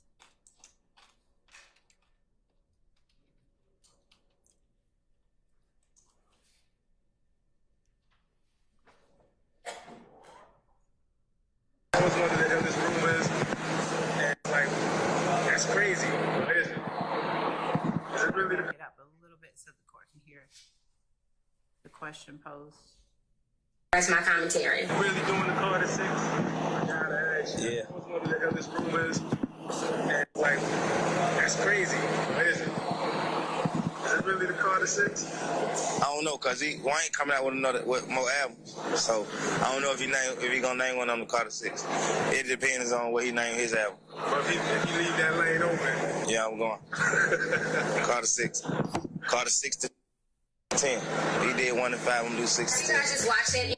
Okay, that was 45 seconds to 1 minute and 10 seconds. And then the next segment is 1 minute and 59 seconds to 2 minutes and 13 seconds. Before you go on again, let me hear that one more time, please. Yes. I'm going to start right before, but we don't intend to play the female blogger. The rest of my commentary. Really doing the Carter 6? I gotta ask you. Yeah. That was one of the illest rumors, and like, that's crazy. What is it? Is it really the Carter 6? I don't know, cause Wayne coming out with more albums. So I don't know if he gonna name one on the Carter 6. It depends on what he name his album. But if you leave that lane open. Yeah, I'm going. Carter 6. Carter 6 to 10.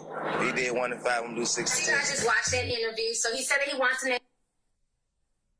So in that segment, the defendant Williams was asked, was he really going to do Carter 6? He responds, yes, and it depends on what Wayne does and what Wayne intends to do with his next album. He says that Wayne did 1 to 5 and he's going to do 6 through 10. And that's in the segment 45 seconds to 1 minute and 10 seconds of States 4 Zulu.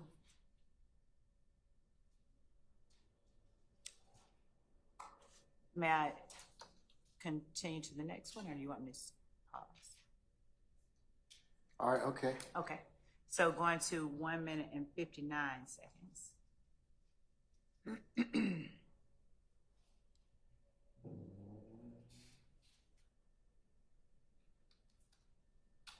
Hi, I'm Thugger, and the Carter 6 is on the way. The Carter 6 is on the fucking way. And it's coming out on the 17th, my mom's birthday, 4/17. I'm saying before I go in. 1 minute and 59 seconds to 2 minutes and 13 seconds are potentially the next clip that we would show.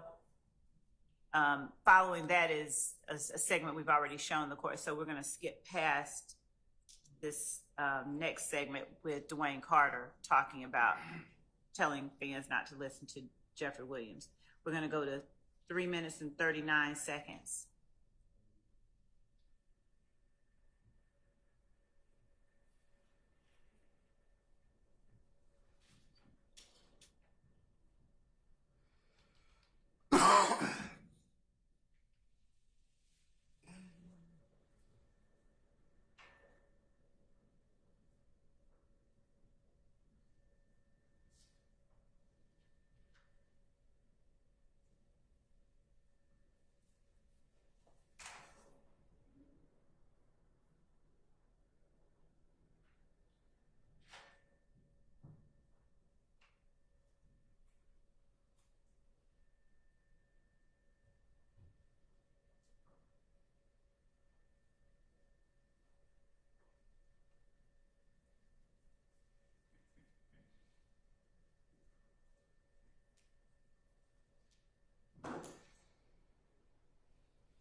Actually, 3 minutes and 45 seconds. It's just a little bit before the next one. 3 minutes and 39 seconds had the Twitter portion we've already shown the court.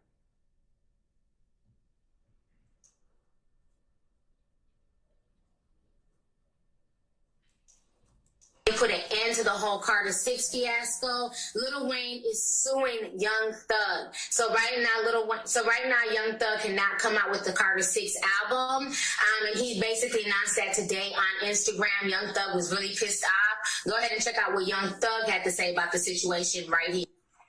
Can't name the mixtape Carter 6 because these fuck ass niggas trying to sue. Shit like some hoes. Big old blood, so I'm going to bar the 6. On the fucking way.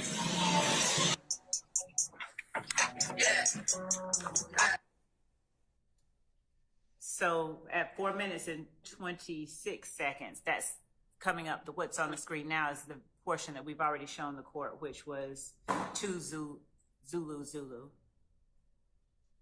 All right.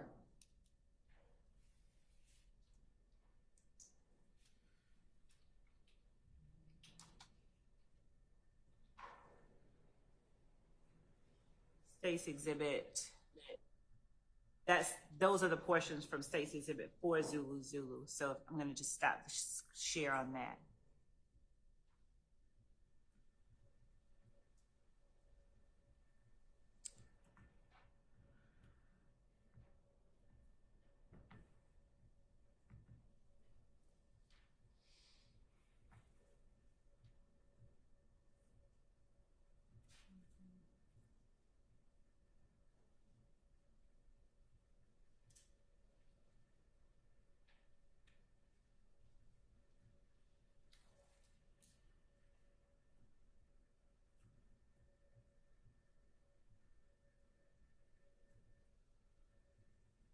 State's Exhibit 6, Zulu.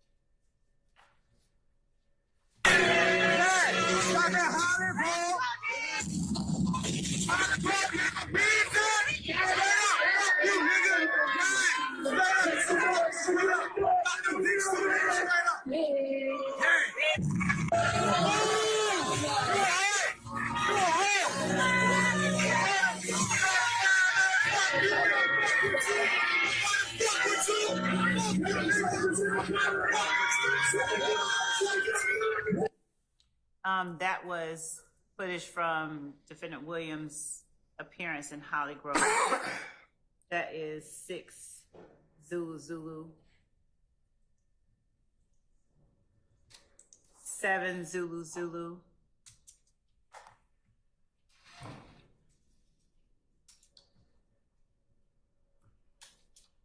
Is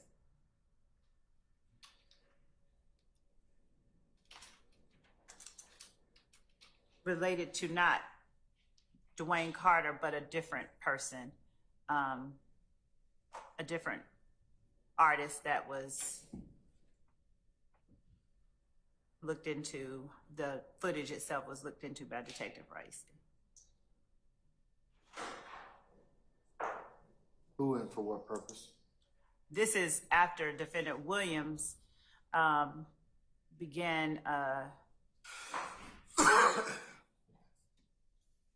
an online disagreement with an artist called The Game, after The Game sort of dipped into the conversation or disagreement between the defendant and Dwayne Carter.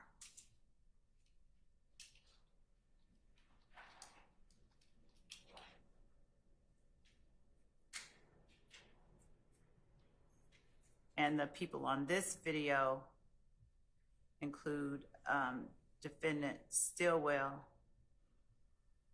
as well as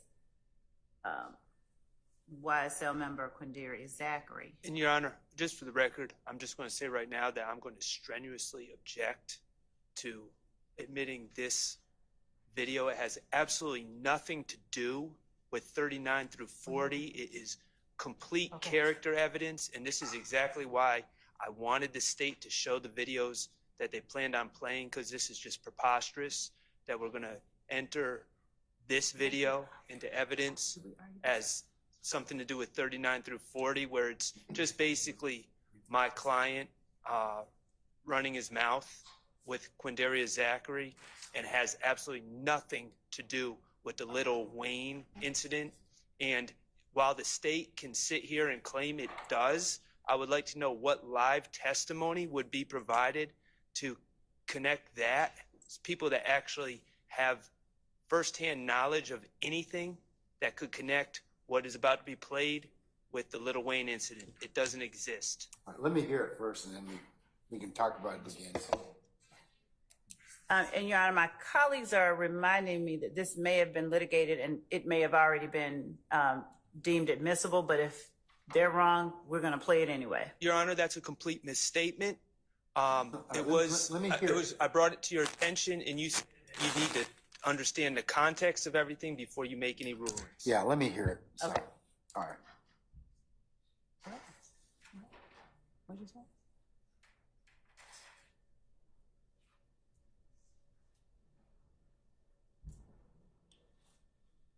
They're not playing. I'm not sharing the screen.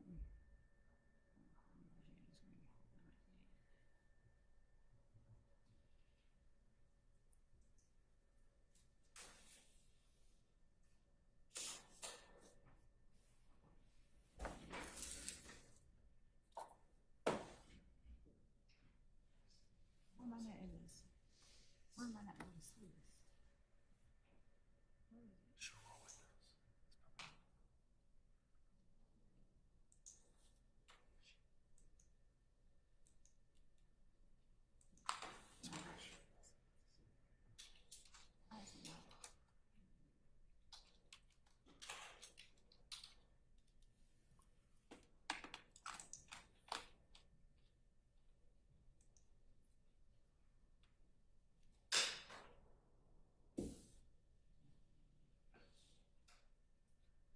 It's saying that my screen sharing is paused.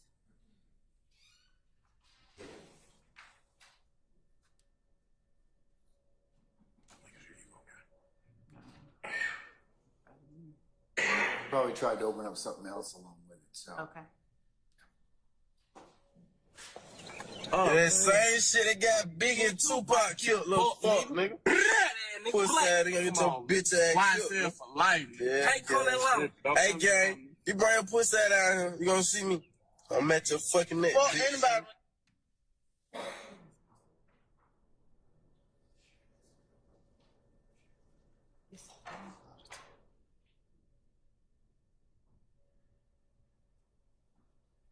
And the first portion of the video is the subject of the court's order dated 4/15/2024.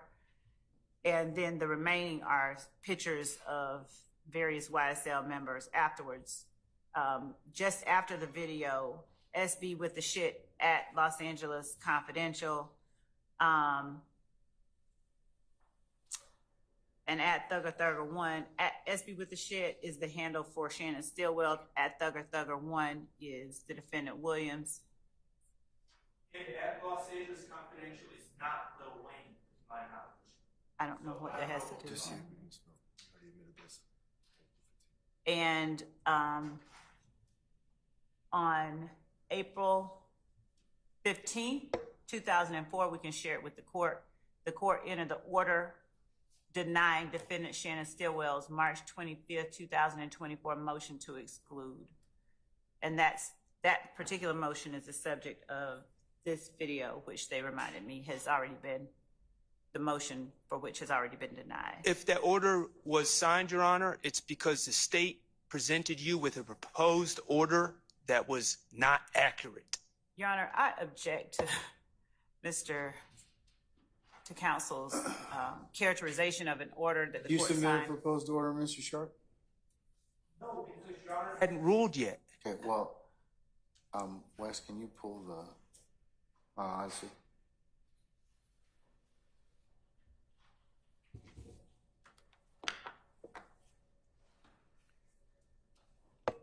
Additionally, Judge, the video itself shows the court, again, it goes to prove an element, a material element of count one, the association between the parties, the existence of the enterprise that is YSL, the nature of the enterprise, the relationship between the defendants, Shannon Stillwell, another YSL member, Quindarius Zachary, and the relationship that those two people have to the enterprise itself.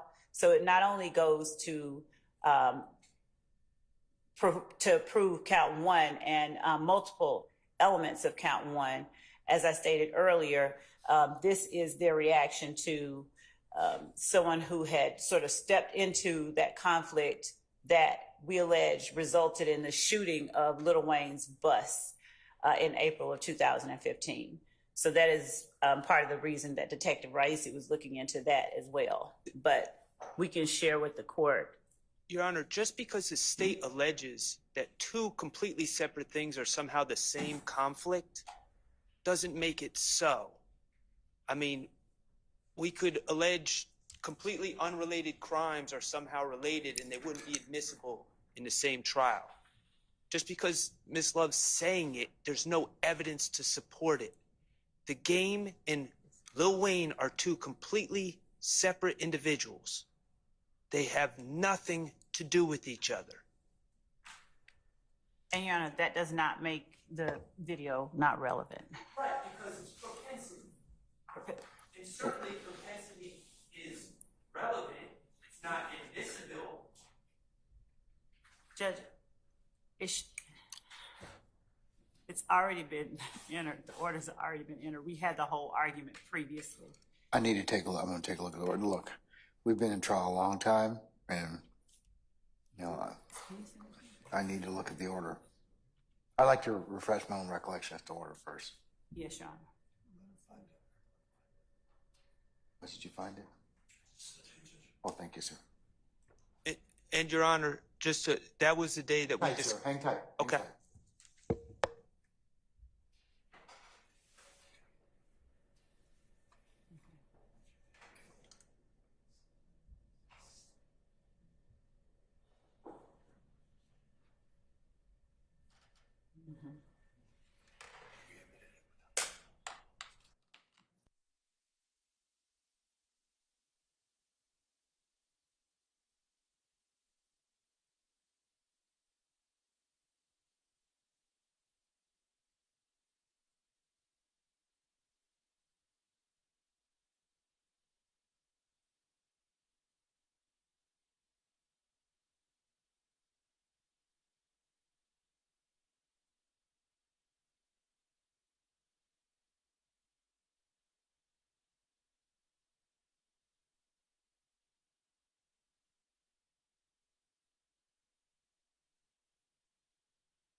25th of March.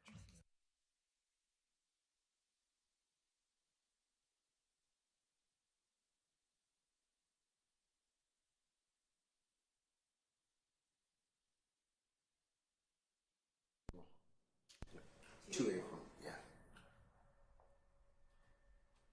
All right, the court's taken judicial notice of the order that was entered on 4/15 of 2024, in which the court did in fact litigate Shannon Stillwell's March 25th, 2024 motion to exclude, and it was labeled as MOV_9876. And that hearing was held on April the 2nd of this year. And I denied Mr. Stillwell's motion to exclude. It talks about you're seeking the suppression of this particular video, Mr. Sharp. I did rule that because you filed it in conjunction with the decision that was made in Baker. I ruled that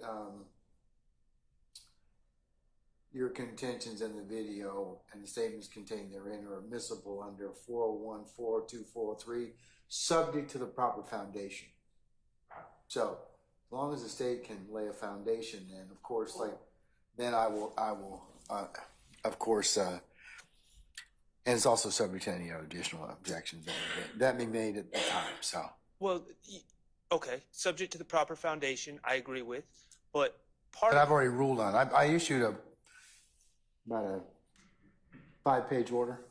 Okay, and well, to the extent that Your Honor has previously apparently ruled that it's relevant, I would ask that Your Honor reconsider that ruling, considering this has, and I think Your Honor, in fairness to Your Honor, and you've said this to the litigants, you are seeing how this case plays out in real time, and you don't have the advantage that we have to know all the discovery. Now you know that this case, what this video purports to be, has nothing to do with any issue with Lil Wayne. And Well, I think what they're saying is they're not saying this is Lil Wayne related. They're saying that it's for other purposes, such as to show the relationship purportedly between your client, between Mr. Williams, and well, the tweet, Mr. Williams has nothing to do with the video. well, and let's focus. Let's focus on that issue involving Mr. Stillwell. Okay. There are multiple. First of all, there's 5 expert witnesses, multiple fact witnesses, multiple videos, multiple social media posts that all put Mr. Stillwell as knowing and associated with Quindarius Zachary. There is no prosecutorial need to play a video that is full of unfair prejudice and undue prejudice, showing my client threatening someone who is completely unrelated to this case. And there are multiple ways that I will never deny the association between Quindarius Zachary and Shannon Stillwell, because they do know each other. They are associated. And that association is apparent throughout the discovery. So why we are playing this video, and if it has nothing to do with Lil Wayne and they want to show association, Okay, it's a little bit odd that the state wants to play Stop there it. just for a second. Let me just kind of inquire. Mr. Stillwell's purported threat, who's he threatening? Your Honor, he is threatening the artist known as The Game. Okay, and what does the game have to do with this case?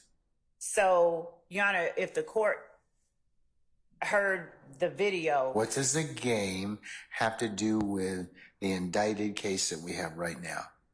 Mr. Stillwell's threat to the game on behalf of YSL was what made it relevant. But as to This, How do we know that he's doing that on behalf of YSL? because he says it in the video. I can play it again for the court.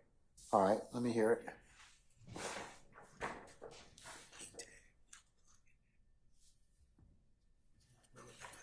And he tagged, I believe, the defendant Williams in the post as well, as I get ready to play it again.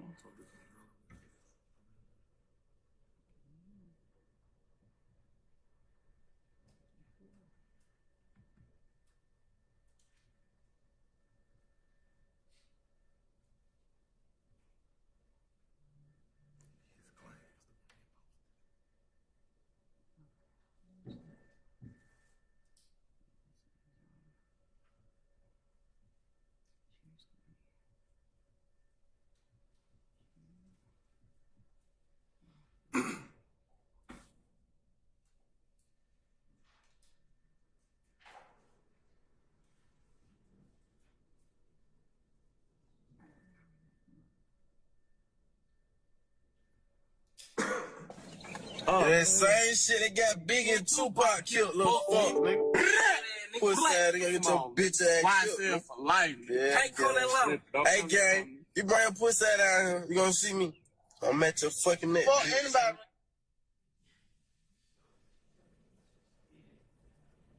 And so, Your Honor, as I... Hold on. You like what? I'm sorry? What Ms. Love said about a threat on behalf of YSL, that was never stated in the video. Yeah, I didn't hear anything.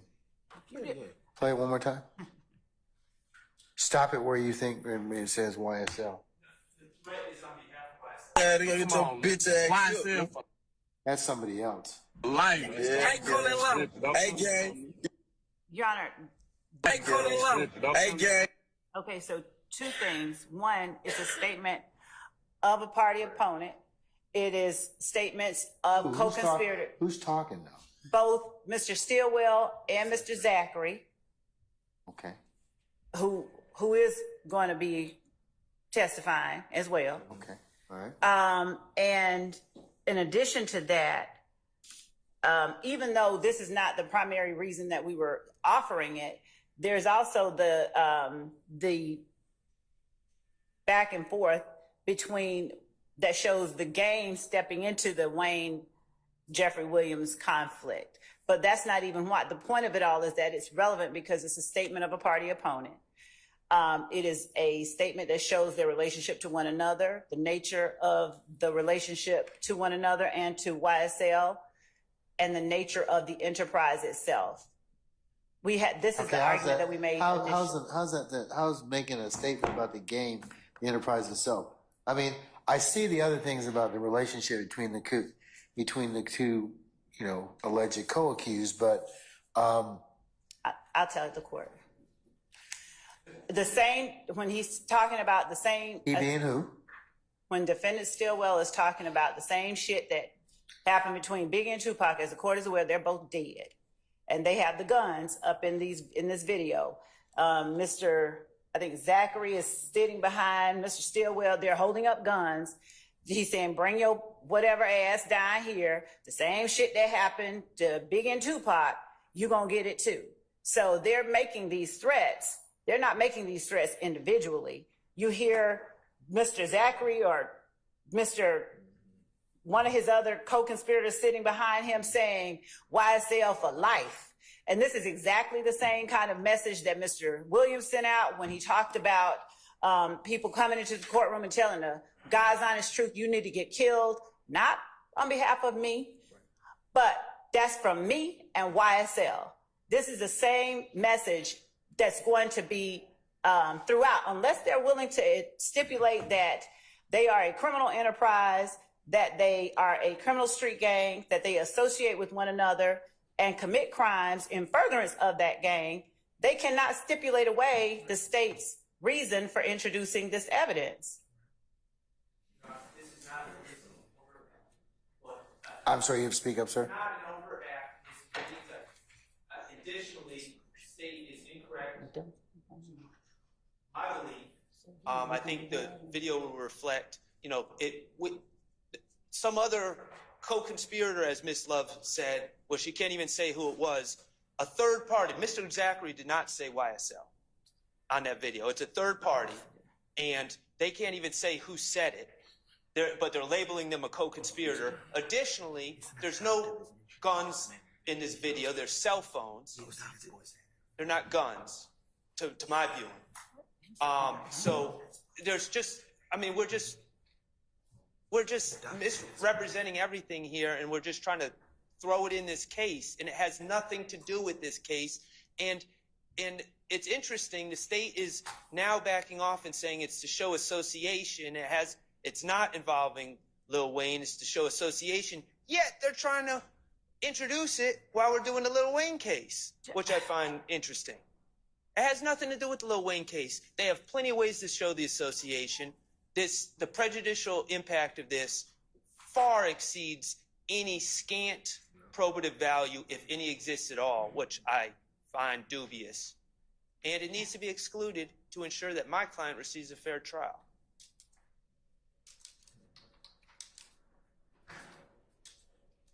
Judge, I think that it's a little disingenuous to say that this has no probative value. We literally argued the exact same thing at the last. It's probative, but it may be more prejudicial. Because here's the thing. The game, here, just listen. The game is not a participant, okay? All right? And I think you're running into kind of, into foul territory when you're trying to, you've already got evidence to show arguably relationship between these two, okay? And if the game's not involved in this particular case, which he's not, then that's the court's viewpoint of that. I mean, it's more, the relevancy kind of gets skewed at that point. Your Honor, if I may, from the very beginning, we have noticed the defendants that we were putting this in. The reason and only reason that I brought this particular video to the court's attention is that it is one of the ones that Detective Raisi came across or was provided to him during his investigation of the Lil Wayne bus shooting and his investigation because he wasn't aware of YSL. Okay, but what does it have to do with the Lil Wayne bus shooting? So, Your Honor, we put in during the case. What does it have to answer my? What does it have to? What does this State 7 conversation with the game, defendant Stillwell and Zachary have to do with the Lil Wayne bus shooting? The game stepped into the beef between Thug and Wayne. Literally, he steps into it. He comments on it verbally, outwardly, publicly. But what's happening? Okay, so he does, but what does it have to do with them? And so in response, that's what they said. To do with them, they are defending Thug and YSL, and they are threatening the game, telling him the same thing that happened to Biggie and Tupac was going to happen to the game. YSL for life. That's the whole point of it, Your Honor. And to say that because they claim it doesn't have anything to do with the Lil Wayne bus shooting lacks merit on 2 counts. One, this is an entire RICO case against YSL, whom we are alleging is a criminal enterprise. So to argue that it has nothing to do with Lil Wayne and therefore... So just stop for a second. I'm sorry to hijack you. But so are you telling me Detective Reese is going to be able to lay the foundation as to this conversation with the game and as to the basis as to why purportedly YSL and Mr. Stillwell and Mr. Williams' involvement? So, Judge, when you come for one, if I may. Let her finish. When you come for one, you come for them all is the message that they're saying. You stepped out against this one, you coming for us all. So this message of unity, the way the court heard from one of our witnesses yesterday when asked, how did you know this person was leading the group? When he moved, they moved. This is the way that the group itself moves. You come for one, we coming for you. So this evidence is pertinent, relevant, necessary. It's disingenuous to argue that we don't need it because they've seen the relationship. They continuously argue their relationship is that they are fellow rappers. They are co-rappers. You have people holding up guns, threatening people. Their argument is that it's fake. Well, that's for the jury to determine. I'm not arguing. That is, Okay, well, let her finish, you can fully develop your argument. Right, are you done? no, I was just trying to figure out who you were saying to stop. But, Your Honor, that's for the jury to determine. So if Mr. Stillwell's argument is, I don't see any guns, those are hands, whatever it is that he is saying, that's for the jury to determine, because we can see the gun being pointed at the camera. This is not the only video with them threatening people with guns. And this is evidence that once the game disses Thug, Stillwell threatens him with violence. Your Honor, this is evidence that is relevant to the entire case and specifically to count 1 in this indictment. The assertion that it's not a listed overt act or whatever it is that Mr. Shart is saying makes the evidence no less admissible. We have a permissible reason. It should not be excluded. There's no reason for exclusion. Given that his client is the one making the assertions about threatening violence against someone who has just recently dissed Thug, who is YSL, it's a statement of a party opponent. It's a statement that shows, as I said before, their relationship. It happens after this publicized beef between Wayne and Thug, and then Gang coming in. So Wayne disses Thug. Winfrey shoots the bus. Winfrey is YSL. The Game disses Thug. Stillwell threatens the Game with violence. Quindarius Zachary is in the back holding up a gun. They saying YSL for life. It all proves material elements of count 1. There's no way that any part of this can be deemed, yes, prejudicial. Every piece of evidence we have against their clients are prejudicial because it shows that they're guilty. So when you have him on video filming himself saying the same thing that happened between Biggie and Tupac is going to happen to you, then they're proving the case for us, their own words. And the court found that the relationships between and among the co-defendants and their association with YSL as an alleged criminal enterprise and street gang are crucial, particularly since the defendants denied that YSL is a criminal enterprise or street gang. Accordingly, the court ruled that the statements contained in the video properly relate to, inter alia, the nature and existence of the alleged criminal enterprise / gang, affiliation with the alleged criminal enterprise / gang, participation in the alleged criminal enterprise / gang, gang association and membership, and the connection of the defendants with one another. And accordingly, the court denied defendant Stillwell's motion to exclude it. The court ruled properly. The court not only ruled in court, the court signed the order and entered the order. So when the argument is made, Your Honor has ruled, this is a situation where it is in writing and the court has ruled properly, I might add. And there is nothing, no reason, no legal basis for the exclusion of this evidence against the court's prior entered order. Your Honor, in these statements, there is no gun in the video. It is a flip phone. Okay. And this is dangerous. It's not Mr. Matthews' flip phone, but it is a flip phone. It is dangerous when we start just willy-nilly saying things and commenting on the evidence, and we're wrong. But additionally, Your Honor, I'm not arguing that it's a rap beef versus a real beef or anything like that. The state can say that I'm doing that. I'm arguing one thing very simply. It's irrelevant. Shouldn't have to argue one way or another because it shouldn't come in because it's irrelevant. The jury shouldn't have to consider one way or another. It's not a question for the jury because it's highly prejudicial. It's of limited relevance. And the other thing is the state's now saying it's to prove the gang and all this. The state hasn't given 418 notice. They were supposed to give 418 notice 10 days before trial to use that evidence in trial. It's not charged as an overt act, and no notice was given. So they didn't fulfill the procedural requirements to even make that argument. But I don't, and the other thing is the state keeps claiming that the gang got involved somehow. The state has provided no evidence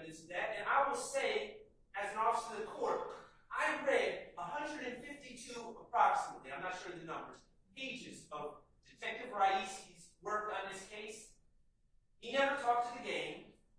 The gang is never mentioned in any of those 150 however many pages that he wrote. The gang has nothing to do with Detective Raisi's investigation. Okay.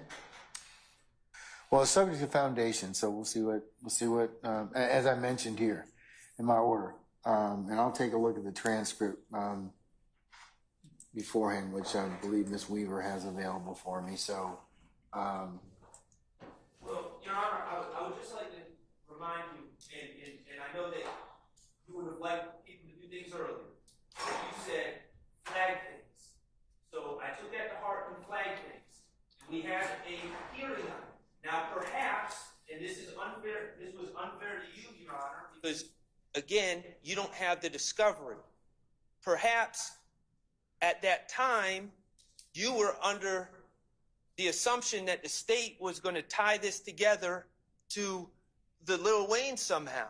But they're not. They're never going to be able to. There's no relevance. So well, they're saying it's relevant now to show the relationships and for other reasons that they don't reference the necessarily the Lil Wayne. So it's just the association with Quindarius Zachary? Is that really what this is about? Again, we can go through the discovery, and that's never going to be an issue in this case. Quindarius Zachary is going to take the stand. He's going to say he's known my client for years. He's also probably going to say that my client, I don't know this for a fact, but he's probably going to identify my client potentially as a member of YSL. I don't know. But those are issues that are going to come up with Mr. Zachary, and the issue of whether they know each other, whether they're associated with each other, is never going to come up. And part of public value. Okay, what about the issue of Big and Tupac got shot, they're dead. So what's the insinuation that, hey, you come in here and screw with us, you'll wind up dead too? Okay, that's an insinuation that was made towards the gang. The gang. Who has nothing to do with this case. It's all it is, Your Honor, is propensities. It would just be like if I'm charged with ag assault, and then 3 years prior, I threatened another person with a gun. That wouldn't be coming as 4B. That would be strictly propensity.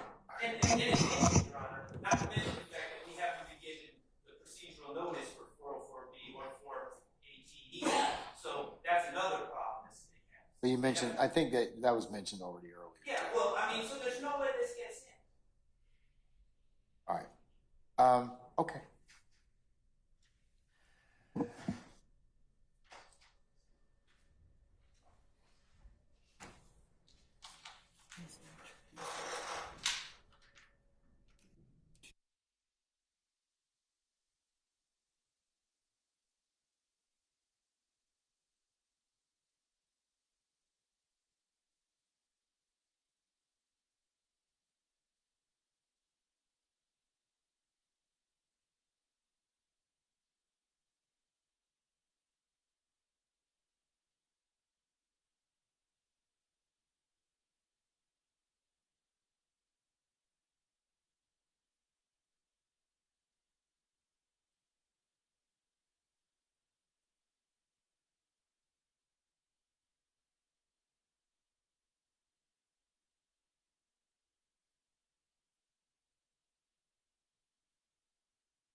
I'm going to take a look. I'm going to defer ruling on that issue on state 7 Zulu. I want to take a look at the transcript again. It would be subject to foundation, but I want to take a look at what was argued previously in light of what else. And also, I'll just have to also consider at this point in time that Now that I understand more about the game's relationship to this particular scenario involving YSL and Mr. Carter, I need to reflect on that a little bit more. State. So. Yes, Your Honor. And not that I haven't ruled already, but it is, I mean, I can also, as you all know, change my rulings, but, for good cause. But I have some pause with kind of bootstrapping the game in there, or in the relationship with the game, kind of reflecting back to Mr. Carter and what was going on with YSL. It may be more prejudicial than probative. so, Your Honor, the other thing is that it's intrinsic, number one, but number two. You all argue that all the time. Some is not intrinsic. It's just not. So we may not even. So two things. 8 Zulu, Your Honor. I'll just put for the court's edification. I haven't seen 8 Zulu yet. I was about to. Okay. Put it up, but I was going to put up 8 Zulu and show what Mr. Shard is arguing doesn't exist. Actually, in fact, does. What I have already expressed. In terms of the reason that the commentary was made, the beef between Wayne, Thug, Game stepping in, all of that. But we didn't. Okay, well, we don't have to show that. Okay, play it for me. It may further elucidate me as to a reason why, but I need to kind of consider it in terms of that. Because here's the thing you don't want it to be admissible for, Ms. Love. You don't want a reviewing court to think there's propensity. And that's my worry. So as the gatekeeper in this case, it would be like for me to tell you that it may be more prejudicial than probative. I mean, if you're wrong, you're gonna have some problems. Yeah. So that's why. And the trouble that I have is that the game is not a party in this case. He's kind of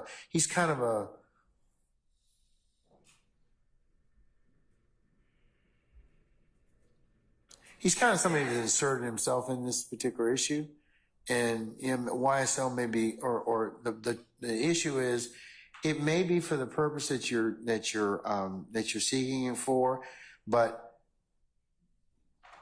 if you're wrong about it, and it really is propensity, then the court believes it will be more prejudicial than probative under 403. So, all right, let me take a look at it again. Let me hear 8 states, 8 Zulu. Is it 8 Zulu? Yes, Your Honor. All right, let me hear that.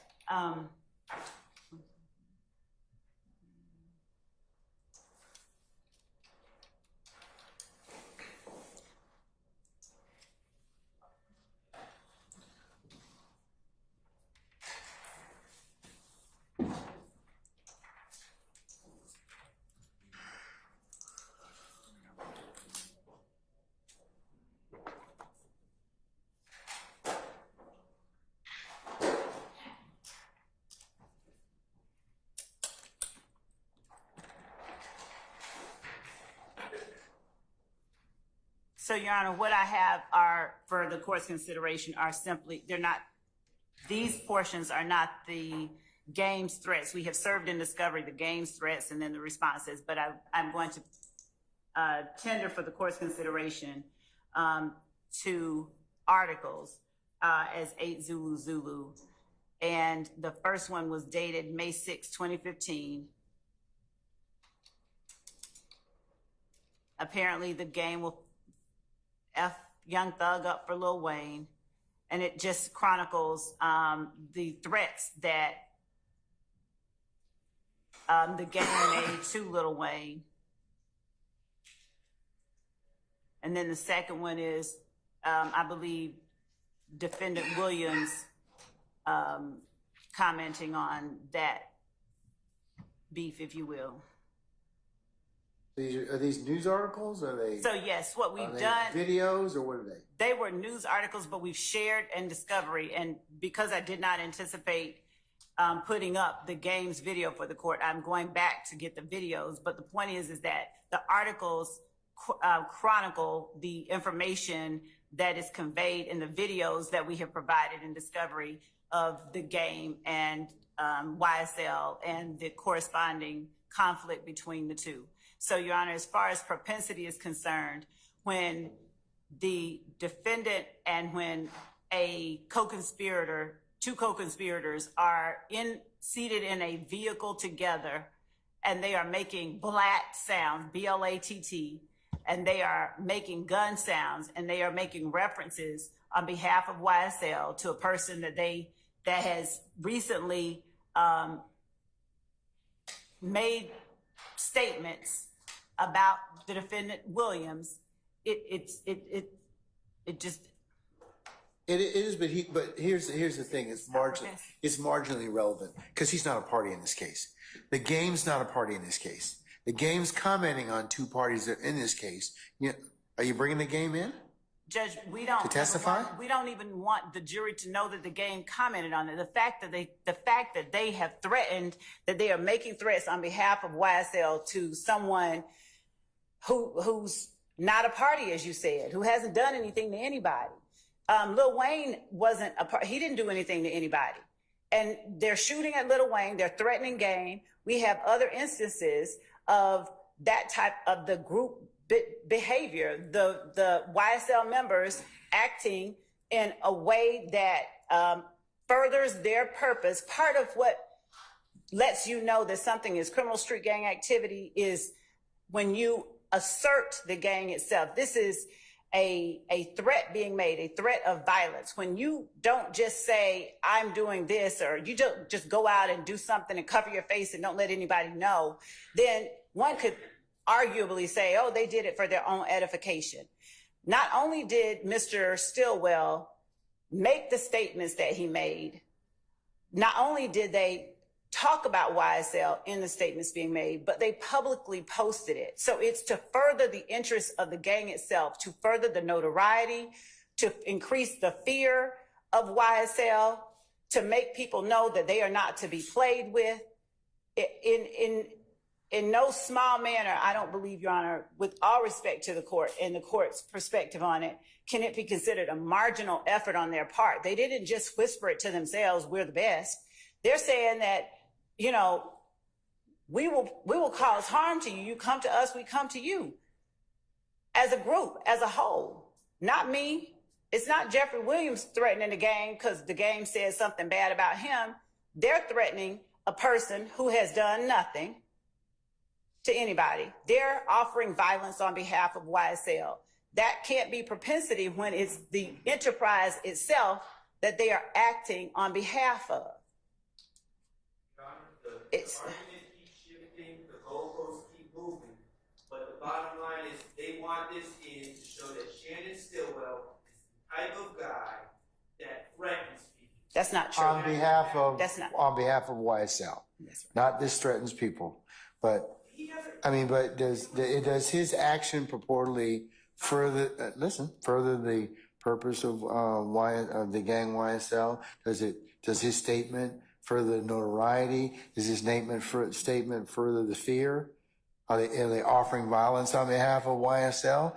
Of course, the jury makes that determination at the end, but the statements themselves, they're pretty damning, but they may be relevant for that purpose. And I mean, I know you're saying that the goalpost is shifting, but he doesn't say YSL. When there is action. No, but does he refute in the video? Hey, I'm not one of these jokers. Your Honor. I mean, exactly. That's my point. Unfortunately, for for your client is that there's a perception that he could be, adopting these particular statements because he's in it. Well, he did not stop mid-sentence. No, I realize that, but the issue is he is in the video and other people are saying things, but he is making the statements of come down here and, you know, about, see what happened to Lil Wayne and Biggie? No, he did not say see what happened to Lil Wayne. No, but does he talk about Tupac and Biggie? Yeah, well, I just want to be clear. He didn't say Lil Wayne. Oh, no, I'm sorry. Not Lil Wayne. But he mentioned Biggie and Tupac. Yes, he did. Okay, so, I mean, the insinuation in that is both of them are dead. The insinuation is Both of them are dead. See what happened to them? I mean, it's a contextual video. The insinuation is he's the guy that threatened. That he's the guy that, hey, he's telling the game, hey, you know, keep talking that smack, and this is what's going to happen. I don't dispute that it's a threatening video, and that's exactly, but it's not related to Lil Wayne. It's not related. No, but it's related to unfortunately, the state is telling you all and trying to convince the jury that these are the type of statements that are made on behalf of YSL. Your client is a YSL member who's offering violence on behalf of YSL, who, for purposes of fear, their notoriety, and they did post it on public website.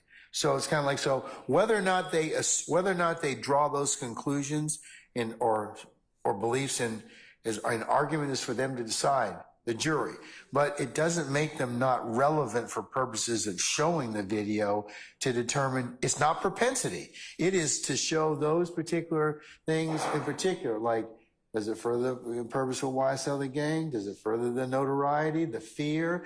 Are they offering violence on behalf of YSL? I would submit to you as a threshold measure. Yes, that could certainly be drawn as a conclusion out of this video. Now, whether or not the jury decides to draw that conclusion is their choice. Well, so you're saying that, if I hear you correctly, that you feel it's relevant under 401, but there's still 403 balancing, and I think we can all agree, or I may not state, but I think we're in agreement that it is very prejudicial. Of course it is, but is it more probative? And right now, I got to make that determination. But Your Honor, and I know I've said this before, but I think it's important. From the very beginning, we filed motions, and we asked, and we also orally in court said, please identify the videos that you want to use from way in the beginning of this trial. We were begging to be put on notice. This is the exact type of video that falls potentially under 418. we argued that last time because remember I heard that argument last time. I heard that argument last time. Okay, well, I'm just saying that that's a procedural bar to the addition, in addition to the 403 balance. And we were begging for those. But I don't think it falls under 418. Well, if it doesn't fall under 418, then that's the only. Because I don't think it was offered for that particular purpose. If it's not 418, it has to be 404. Because there are other. Well, 404 would be uncharged misconduct.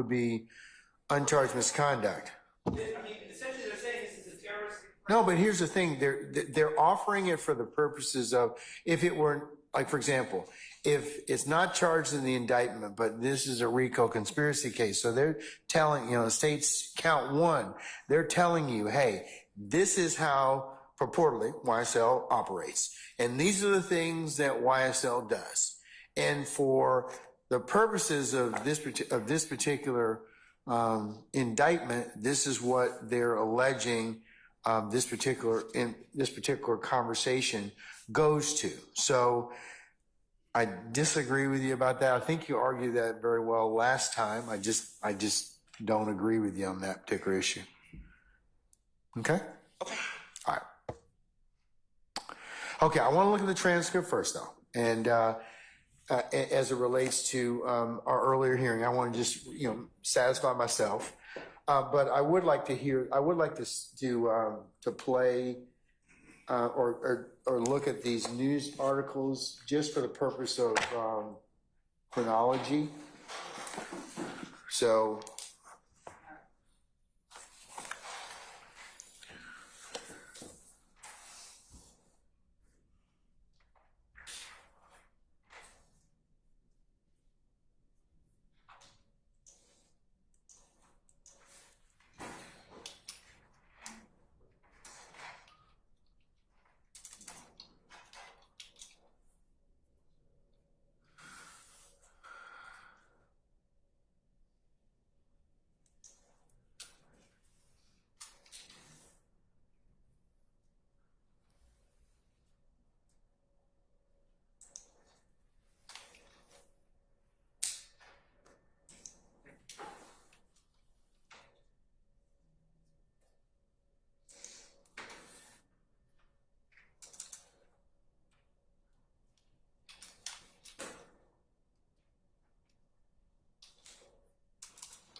the screen, Your Honor, is the May 6th, 2015 bad article chronicling, reporting, Your Honor, I would object to the consideration of articles written by random reporters online to even be considered in any pretrial rule. I mean, this is hearsay upon hearsay filtered through a reporter of unknown veracity on a website. And I don't think that this can even be considered for any. Well, no, I would like to look at it for the chronology, for the court. Well, I'm not. I don't think the state's trying to offer it as evidence in this case. I can consider anything on a 103, but I consider anything even hearsay on a 103 determination. Okay, so and that's what I'm using it for in terms of the background of the chronology. That's all for my own purpose. I don't know this reporter, I don't know this reporter's work, and I don't know the accuracy of anything. Okay, and I have to take that for what it's worth. So I understand what you're saying, Mr. Short. So, all right. so just so that the record is clear as to what it's saying, it's a May 6, 2015 article. It seems that Young Thug has made a new enemy, and it speaks of sparking from his Barter 6 release and threats made to Lil Wayne. The game has become the Atlanta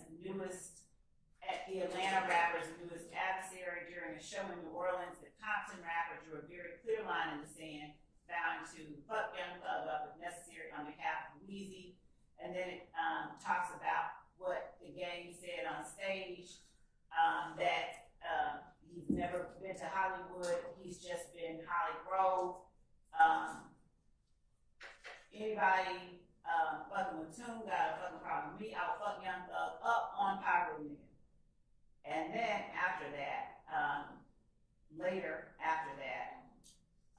we have an article chronicling Young Thug issues public apology to the gang after public spat that's posted on May 8, 2015. Wednesday's beef between Young Thug and the gang has officially been put to rest. What started out as a war of words on Instagram had spectators ping-ponging between the rapper's account. The catalyst to the public argument began with Gang's comments on Thugger and Lil Wayne's spat, stating he will fuck Young Thug up. The Atlanta resider responded by calling out Gang's gang affiliation. Fast forward 48 hours later, and the rich gang member issued an apology to the gang on the gram. Within the Insta video, the lifestyle artist said, "See, the way the world is set up, they want all blacks to kill each other, but not. Black lives matter, so I salute Gang, I respect him. I'm sorry for making that post about him. You know he was wrong, and he was in the wrong business and taking up for a nigga that wasn't taking up for themselves. It's all good." And that's, the court can see the rest of it. The gang later responded, or later posted his own acknowledgement of Young Thug's reconciliation. And talks about he thinks the next phase is getting him in tune with shit buried. These were both articles from Vibe, but they chronicle and they reflect information that has been shared with the defendants in discovery of videos that contain information that I previously said. But this is just for that background. It does not in any way change or reduce or minimize the reasons that the state is tendering that video. You can take that down. Okay. Meaning you can take 8 Zulu down in the 2 articles. All right, I'm gonna take it. You're not trying to introduce 8 Zulu. Right. No. Okay. All right. No. So it's just for or the courts, I should say, edification in terms of the sequencing. It really doesn't help me that much, but right. I didn't want to read at all. I can tell you it doesn't really kind of do anything for me. But in terms of Yeah, I understand that there was a sequencing of this particular conversation between Mr. Williams and the game. So, right, but okay. that has no impact on the reasons that we were offering and the reasons that we stated to the court prior in our earlier hearing or earlier today, or what we said to the court in the court has responded. Okay, all right. So I'm not gonna. So in no way is 8 Zulu going to be shown in this jury. No. 7 Zulu. I'm taking under advisement. Let's go back up to 6 Zulu.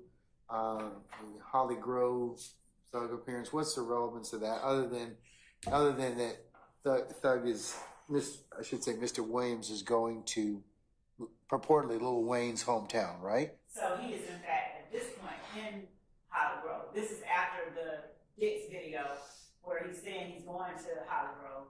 So he's on stage in Holly Grove getting booed while Lil Wayne is making an appearance the same day Lil Wayne is in Atlanta and his bus is getting shot up.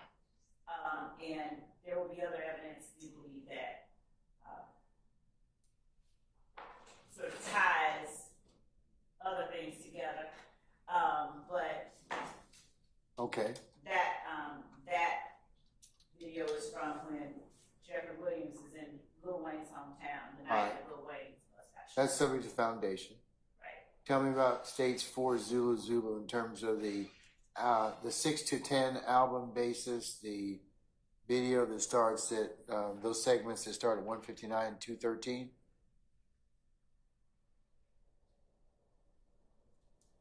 There's a 45-second video. I mean, the portion that starts and talks about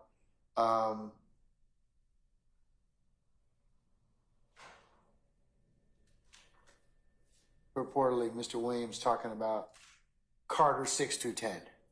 Okay, so what's the basis for that? So it's defendant Williams' words, it's statements of a party opponent. It is part of the background, part of the reason for the rift between defendant and Wayne Carter, whose bus was shot up by a member of the group. Defendant now argues it's just a music group.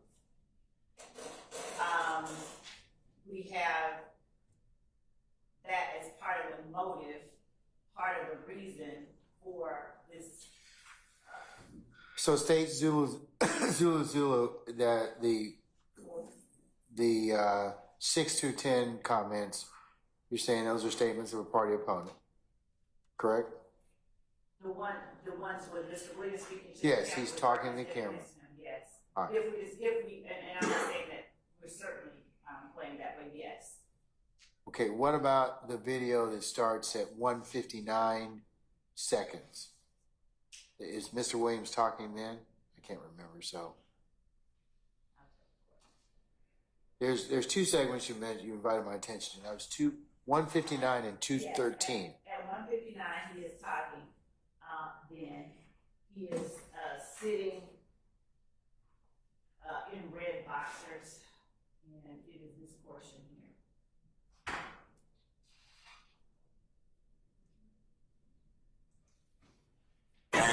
The Carter 6 is on the way. The Carter 6 is on the fucking way. And it's coming out on the 17th. My mom's birthday. 4/17.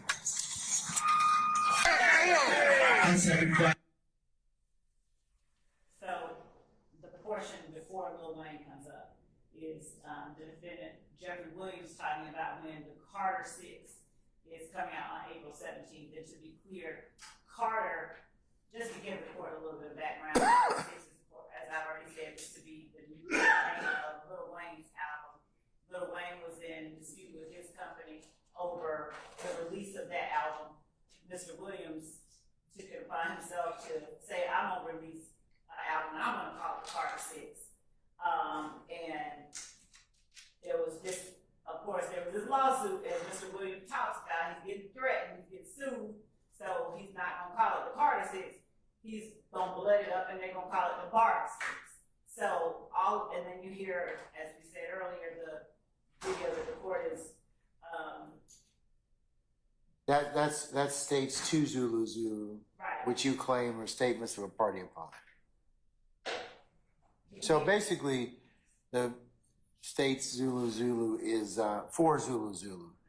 Are you saying are statements of a party opponent?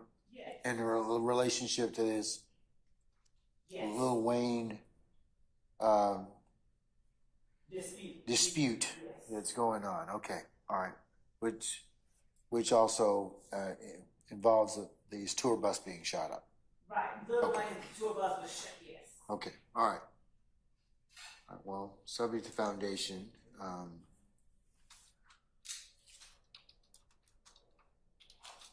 Okay, all right. What about this series of tweets from Dwayne Carter's account that states 3 Zulu Zulu? What's the basis for admission for those? Your Honor, again, that is showing these are publicly posted, statements, that express the state of the relationship between a person whose bus was shot up by a member of YSL and the purported leader of YSL. So it's just information for the jury expressing that or showing that statements that were put forth, that were put out there publicly, and that may have provided a motive for what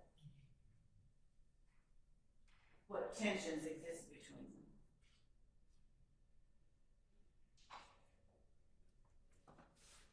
Okay, but they're from Dwayne Carter, who you say is not going to testify in this case, right? So, or at least right now.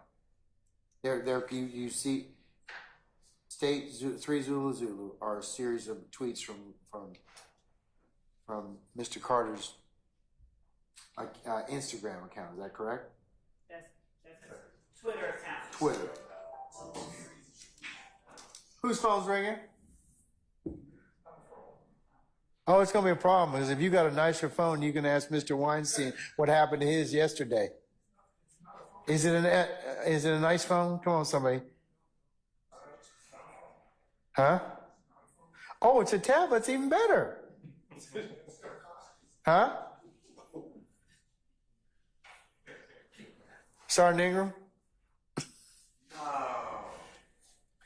Sergeant Ingram, you need to turn it over, Mr. Harvey. You'll get it back when it's over. Keep talking. Can one of you please police that device up until we finish today, please?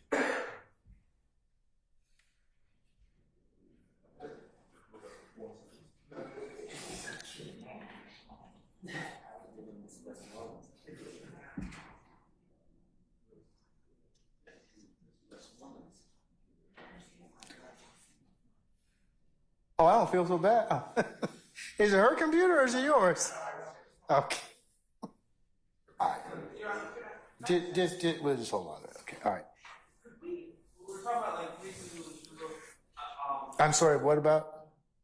The exhibits that we're speaking of. Which is the last one we were talking about is the 3 Zulu Zulu, a series of tweets from Mr. Carter's account.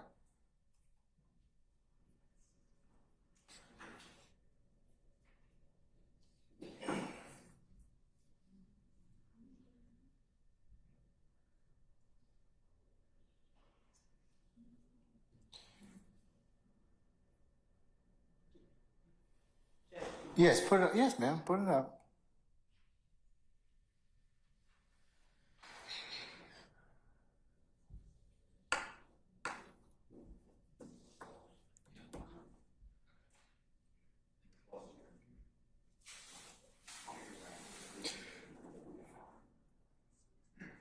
And they didn't even try and help you out either.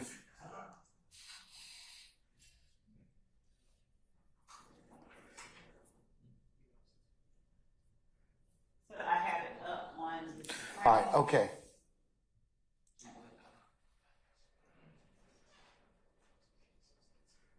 All right, just advance it from screen to screen. We've already identified the words. Okay, so the first one. That's the first one. All right. With the date and The time. second one. That's the second one.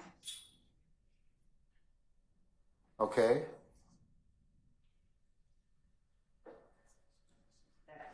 The third one.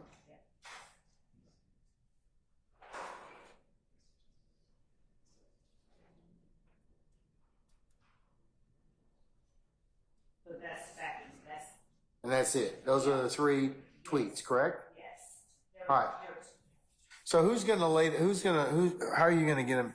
What's the introduction of those tweets? When are you gonna get them through? So, Your Honor, I think that would, if the court will permit me, I think that we could present that along with the other. How about states 1 Zulu Zulu? Yes. Yeah. I'll defer ruling on those tweets as of yet on states 3 Zulu Zulu.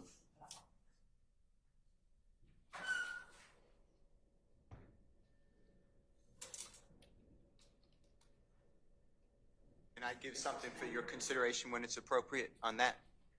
On 3 Zulu Zulu? Correct. Yes. Yes, you may. Go ahead. Okay. Mr. Thank you. Steele. Thank you, sir. Your Honor, I do want to tell the court just a couple things about 3ZZ, Zulu Zulu. I don't have any of the supposed tweets of Mr. Dwayne Carter in discovery, so I don't know if this is in context, out of context, accurate or not. I also not going to agree that this is Mr. Dwayne Carter's actual Twitter account. I personally have seen nothing that recognizes it as his Twitter account. In addition to that, I'm not saying that Mr. Dwayne Carter, if it is his account, wrote those words. In the state, as I said, I'm not repeating, didn't give me like they gave me like Mr. Williams from 2013 to 14 Twitters. They only gave me a few, but they gave me the entirety of that. It was a subpoena, and they gave it to me. Here, I have nothing on Mr. Carter except this. Also, I don't know I'm not going to agree that it has anything to do with Mr. Williams. It says F, them, DEM, fake ASS thugs with an S, and then it says something about Slim, word to Slim. I don't see the relevance. In addition to that, on all of these, Your Honor, all these slides, as I call them, that's how they were originally given to us, as an exhibit with a slide number. They all have commentary on Are you talking about state Zulu Zulu, 3 Zulu Zulu, or some? Yes, but every one of them. Like this one says, the very bottom on your screen, Twitter, Lil Wayne responds to Young Thug. I mean, I don't know who wrote that. Maybe the state, maybe not the state. Maybe a blogger, maybe not a blogger. Maybe Mr. Carter, maybe not Mr. Carter. But somebody wrote that. So you're still objecting as to foundation itself, Yeah, or authenticity? Everything. Or even though it has that purported like blue check mark Yeah, I don't. that said that demonstrates that it could be a legitimate account. I don't know. I don't know. I was just told it means verified, so the court may have known something I didn't know, but verified by whom? I don't know. My point is, biggest point is, I'm getting like a little snippet out of a book, and that's just not right. Well, did you subpoena the entirety of like the where this Mr. Carter's does law enforcement have additional? I don't know. Did you ask? I didn't get it discovered. Did you ask Detective Racine or Racy? I did not ask Detective Racine. All right, well, His file should have been given to us. I did do a Open Record Act request for the file for the Cobb County. They won't give it to me. DA's office. It's a closed case. They won't give me the case. So I only have what the state gave me, and it's really not fair to me. You know, just like just like you allowed with Mr. Williams' tweets, the state put in little things. I told the court, I argued out of context. The state said no, it's self-serving. I showed the court rule of completeness. The court agreed, and then you went through and said, well, let's see how to put it in context. I can't do that. And by the way, just a summary of it all, if he's not really going to testify, and I have information that the state never even spoke with him, never even attempted to speak with him, that could be wrong, but that's my information. And assuming that Mr. does not testify, then of course the bottom line is, as I said earlier, it would be a violation of 24-8-801. It's hearsay. Yeah. All right, I need to consider that a little bit more. So state says they'll get back to me about that. So we'll see. Okay. Yes. But I'll take it under advisement. All right. Okay. So states 1, Zulu, the Lil Wayne discussion of Birdman and Young Thug. I'm gonna defer until I see some more on that. Yes, Your Honor. States 2, Zulu. Would be admissions of a party opponent, assuming foundation.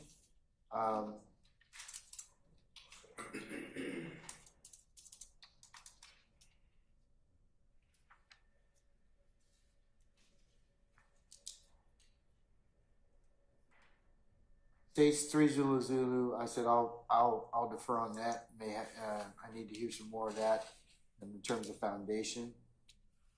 States 4, Zulu, say those particular segments or statements of party opponents subject to foundation. States 6, Zulu, the thug appearance at Holly Grove, where he comes Lil Wayne's hometown, subject to foundation. And then state 7, Zulu, I'm gonna take a look at the transcript after Ms. Weaver that lets me look at, even though there's an order, I need to I want to make sure that I refresh my memory as to the other, as to our hearing that was held in early April, given the court's knowledge or current knowledge of the facts and circumstances. And then states 8, Zulu are the 2 news articles. They are not considered for any purpose. I don't find them to be helpful to me, even with the timeline. So I'm not going to consider them in any way. And Your Honor, I did not, I skipped states 5, Zulu. Counsel has reminded me, those are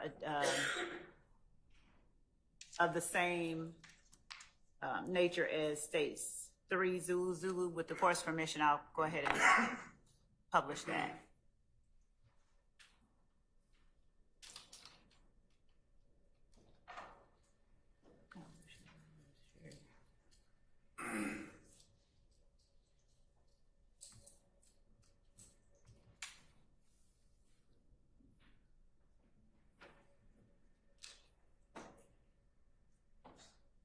I don't want to have sound. Okay. So Does it have music with it or what? We wouldn't be playing it. We could. Okay. All right. With music. All right. I see the first slide says young TH ellipsis marks who, and then what's the second one? The second one Okay. is this. For the record, I don't like to start beef. And this was April 1st. Go back. I'm sorry. Let me see. April 1st, 2015, 11:38 a.m. The first one was April 1st at 11:36 a.m. So at 11:38 a.m., Lil Wayne posts on his Twitter account, for the record, I don't like to start beef. When these artists like Young Thug approach me, they get smoked. And then it goes back to Young TH ... who. And then a repeat of those two. It's just 2 tweets. Same foundational issues. Oh, okay. Same foundational issues. I'll put that in the same category. Yes, Your Honor. What? Yes, and it was, as counsel is reminding me to remind the court, it was the same month as the bus shooting.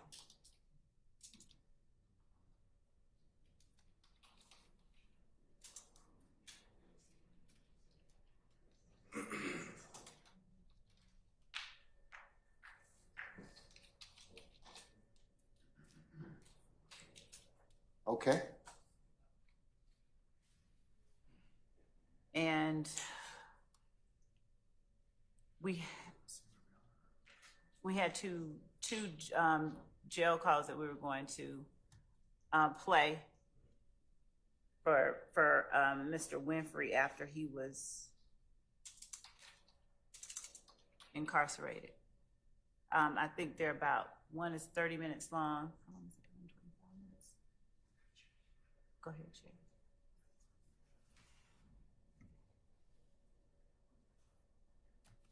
Which detective is going to get the Racy. Racy? Have you provided that to the council? Yes. Unequivocally, yes. All right. Just send them to me in an audio file. Okay. So I can listen to them. Okay.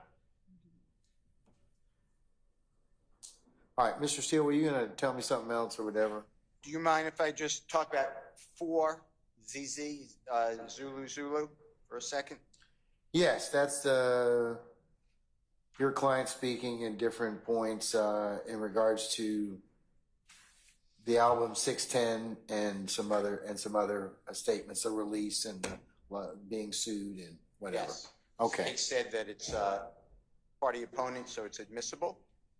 That's By us, Your Honor. Yeah, that's their basis. Of, Yes. Not them. I understand. All right. I have 3 criteria I'd like the court to just consider for me. First of all, again, but they're all like this. They have commentary on the screen. I would object to it. That one says, Lil Wayne stops young thug from dropping the Carter, and then it has a blank, blank, blank, a dot, dot, dot. So I would ask that in every one of these to be removed if they're admitted. And these are not the full, what you're getting, what I'm getting, what we're getting is slices. These are not the entirety of the statements. These are a blogger's snippets. And what the detective did is he went to a blogger and then pulls out these snippets. I would like, and I can't find, I would like the entirety of these interviews or statements to put things in context, because does the state, first let me interrupt you, does the state have those in their possession? I can't or does the detective have those in their possession? I could not in good faith answer. Did you all serve a subpoena to try and attempt to acquire those the entirety of it? I tried to get the entire, I cannot get it. I'm not saying someone else can't get it. I don't have it. You didn't answer the question. Right. Okay. All right. In addition to that, Mr. Carter, the truth is going to come out. Mr. Carter, Mr. Williams, they're friendly.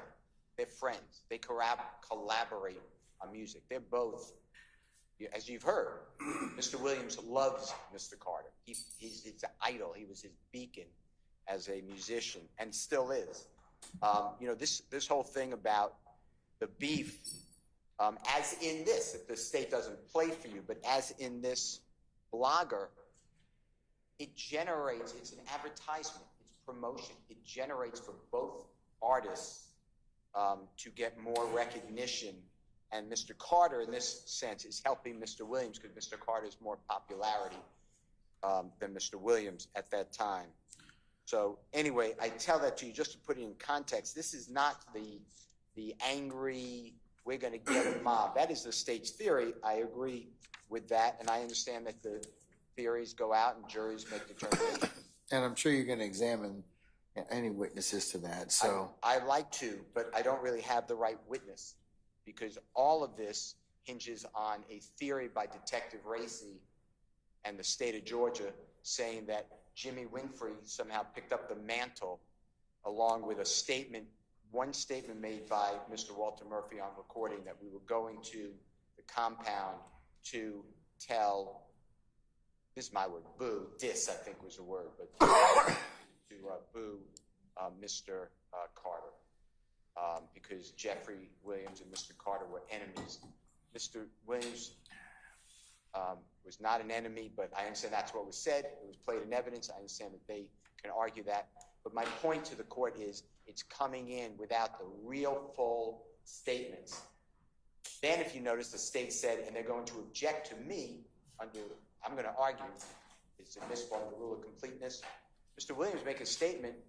I love, right at this time, I love Mr. Carter. That is my idol. He's the greatest. But the state has already told you we're not going to play that, even though they have it, and we're going to object if Mr. Steele or Mr. Adams decides to play it. So I just want to tell you that in context, it's not the way it's being presented. I understand those are arguments. Finally, if the court can order, if you don't mind ordering or considering to order, can the state give us now a new exhibit list and what they intend to play so that we are, on Monday morning, we are primed and all here at 8:45 to argue or can email each other over this 4 days that the court has taken off for the juror and other reasons. Can we have their exhibits and their attachments so when we get in front of the court and the jury, I'm not finding myself saying, Your Honor, you excluded 3ZZ, and why are we now doing it? And you said, yeah, I did, but I didn't make a final ruling. All of a sudden, it's in evidence. So I would ask that it gets refreshed, any of the upcoming exhibits. That's it. Thank you. All right, thank you, sir. In regards to what you are going to play, are these the sum and substance of the audio that you are going to play over the next, through Detective Racine? For next week, yes, with respect to social media, and of course we have the jail calls that we were talking about. There will be other evidence. The two 30-minute jail calls? Yes. Are they both 30 minutes? Or are they 15 minutes, 10 minutes? What One are? is 30 minutes. The other one is within the other one is maybe 25 minutes, but I'll confirm. Okay, and just, I'm going to listen to them. I want you to send them to me, and along with the other parties, just so, you know, there's no ex parte, but send them to me so I can listen to, if you could send them by close of business today before 5 o'clock. We can do that. We can actually give the court. Or if you have them on if you have them on a drive. They're on a CD. We can give the court the 2 CDs. We'll make 2 copies of these CDs. Okay, well, can I get them on some other removable media? Can I get them on like a thumb drive? That was what we were trying to do. We were having trouble playing them on the thumb drive. The CD has the player embedded on it. And so the thumb drive, when we copy it to a thumb drive, it does something. I don't have a way to listen to it I have remotely. I mean, yeah. Sorry? I can loan you mine. My CD player is attached. Yeah, I don't have one in terms of, I probably should need to invest in one. No, really, I can Okay, well, yeah, that's fine. We don't have one upstairs, do we? We don't have one. Yeah. Yeah. Yeah, that's the only way that's the only way I can play it. Yeah. Okay, all right, so I'm gonna listen to it. All right, so, just in general, what are you offering them for? These 2 calls with Walter Murphy? No, these are not Walter Murphy. I'm sorry, with Jimmy Winfrey, I apologize. One is with Jimmy Winfrey and Jeffery Williams. So that's part of your opponent's statements. But the other is between Jimmy Winfrey and Amina.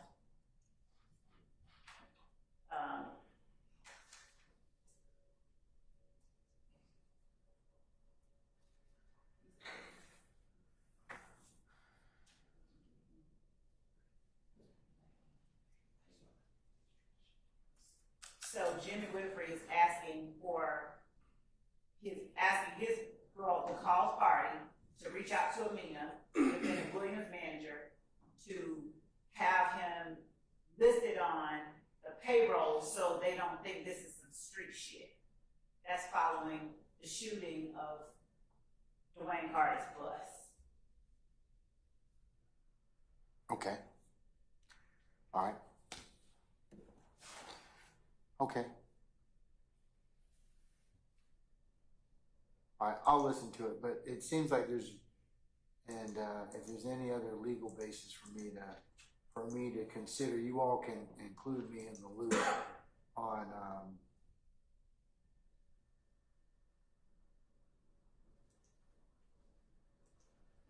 as I mentioned, the ones that I have not deemed, or in this way it states 1 Zulu,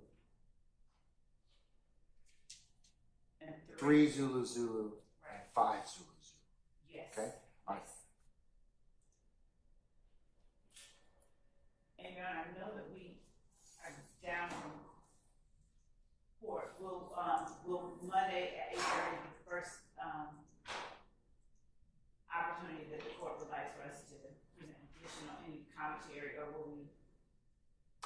Yes, yes, that'll be the, yeah, I don't want to go backwards. I'd like you just to be able to tell me succinctly, and if you have some case law this weekend, I can certainly take a look at it tomorrow, Friday over the weekend, because then I can read it and I can kind of say, okay, I've had a chance to take a look at it. Here's my thoughts. I don't need any argument because I really want to kind of get our jury started. I want to be able to rule and then, get our jury started as expeditiously as possible. All right.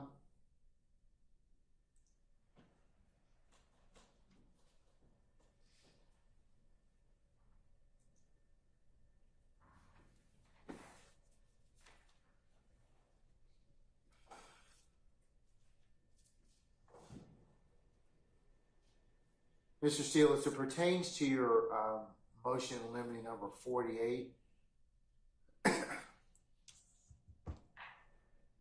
I'm not going to take up all, you flagged a lot of different things that I don't think the state necessarily may in fact play or call. So to the extent that we need to revisit anything, if you just flag it, I mean, if now you know what the, between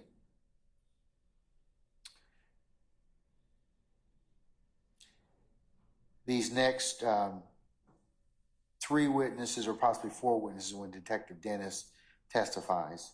So to that extent, just remind me again so I can go ahead and if I need to rule specifically on some things that are listed in Williams 48, I will, okay?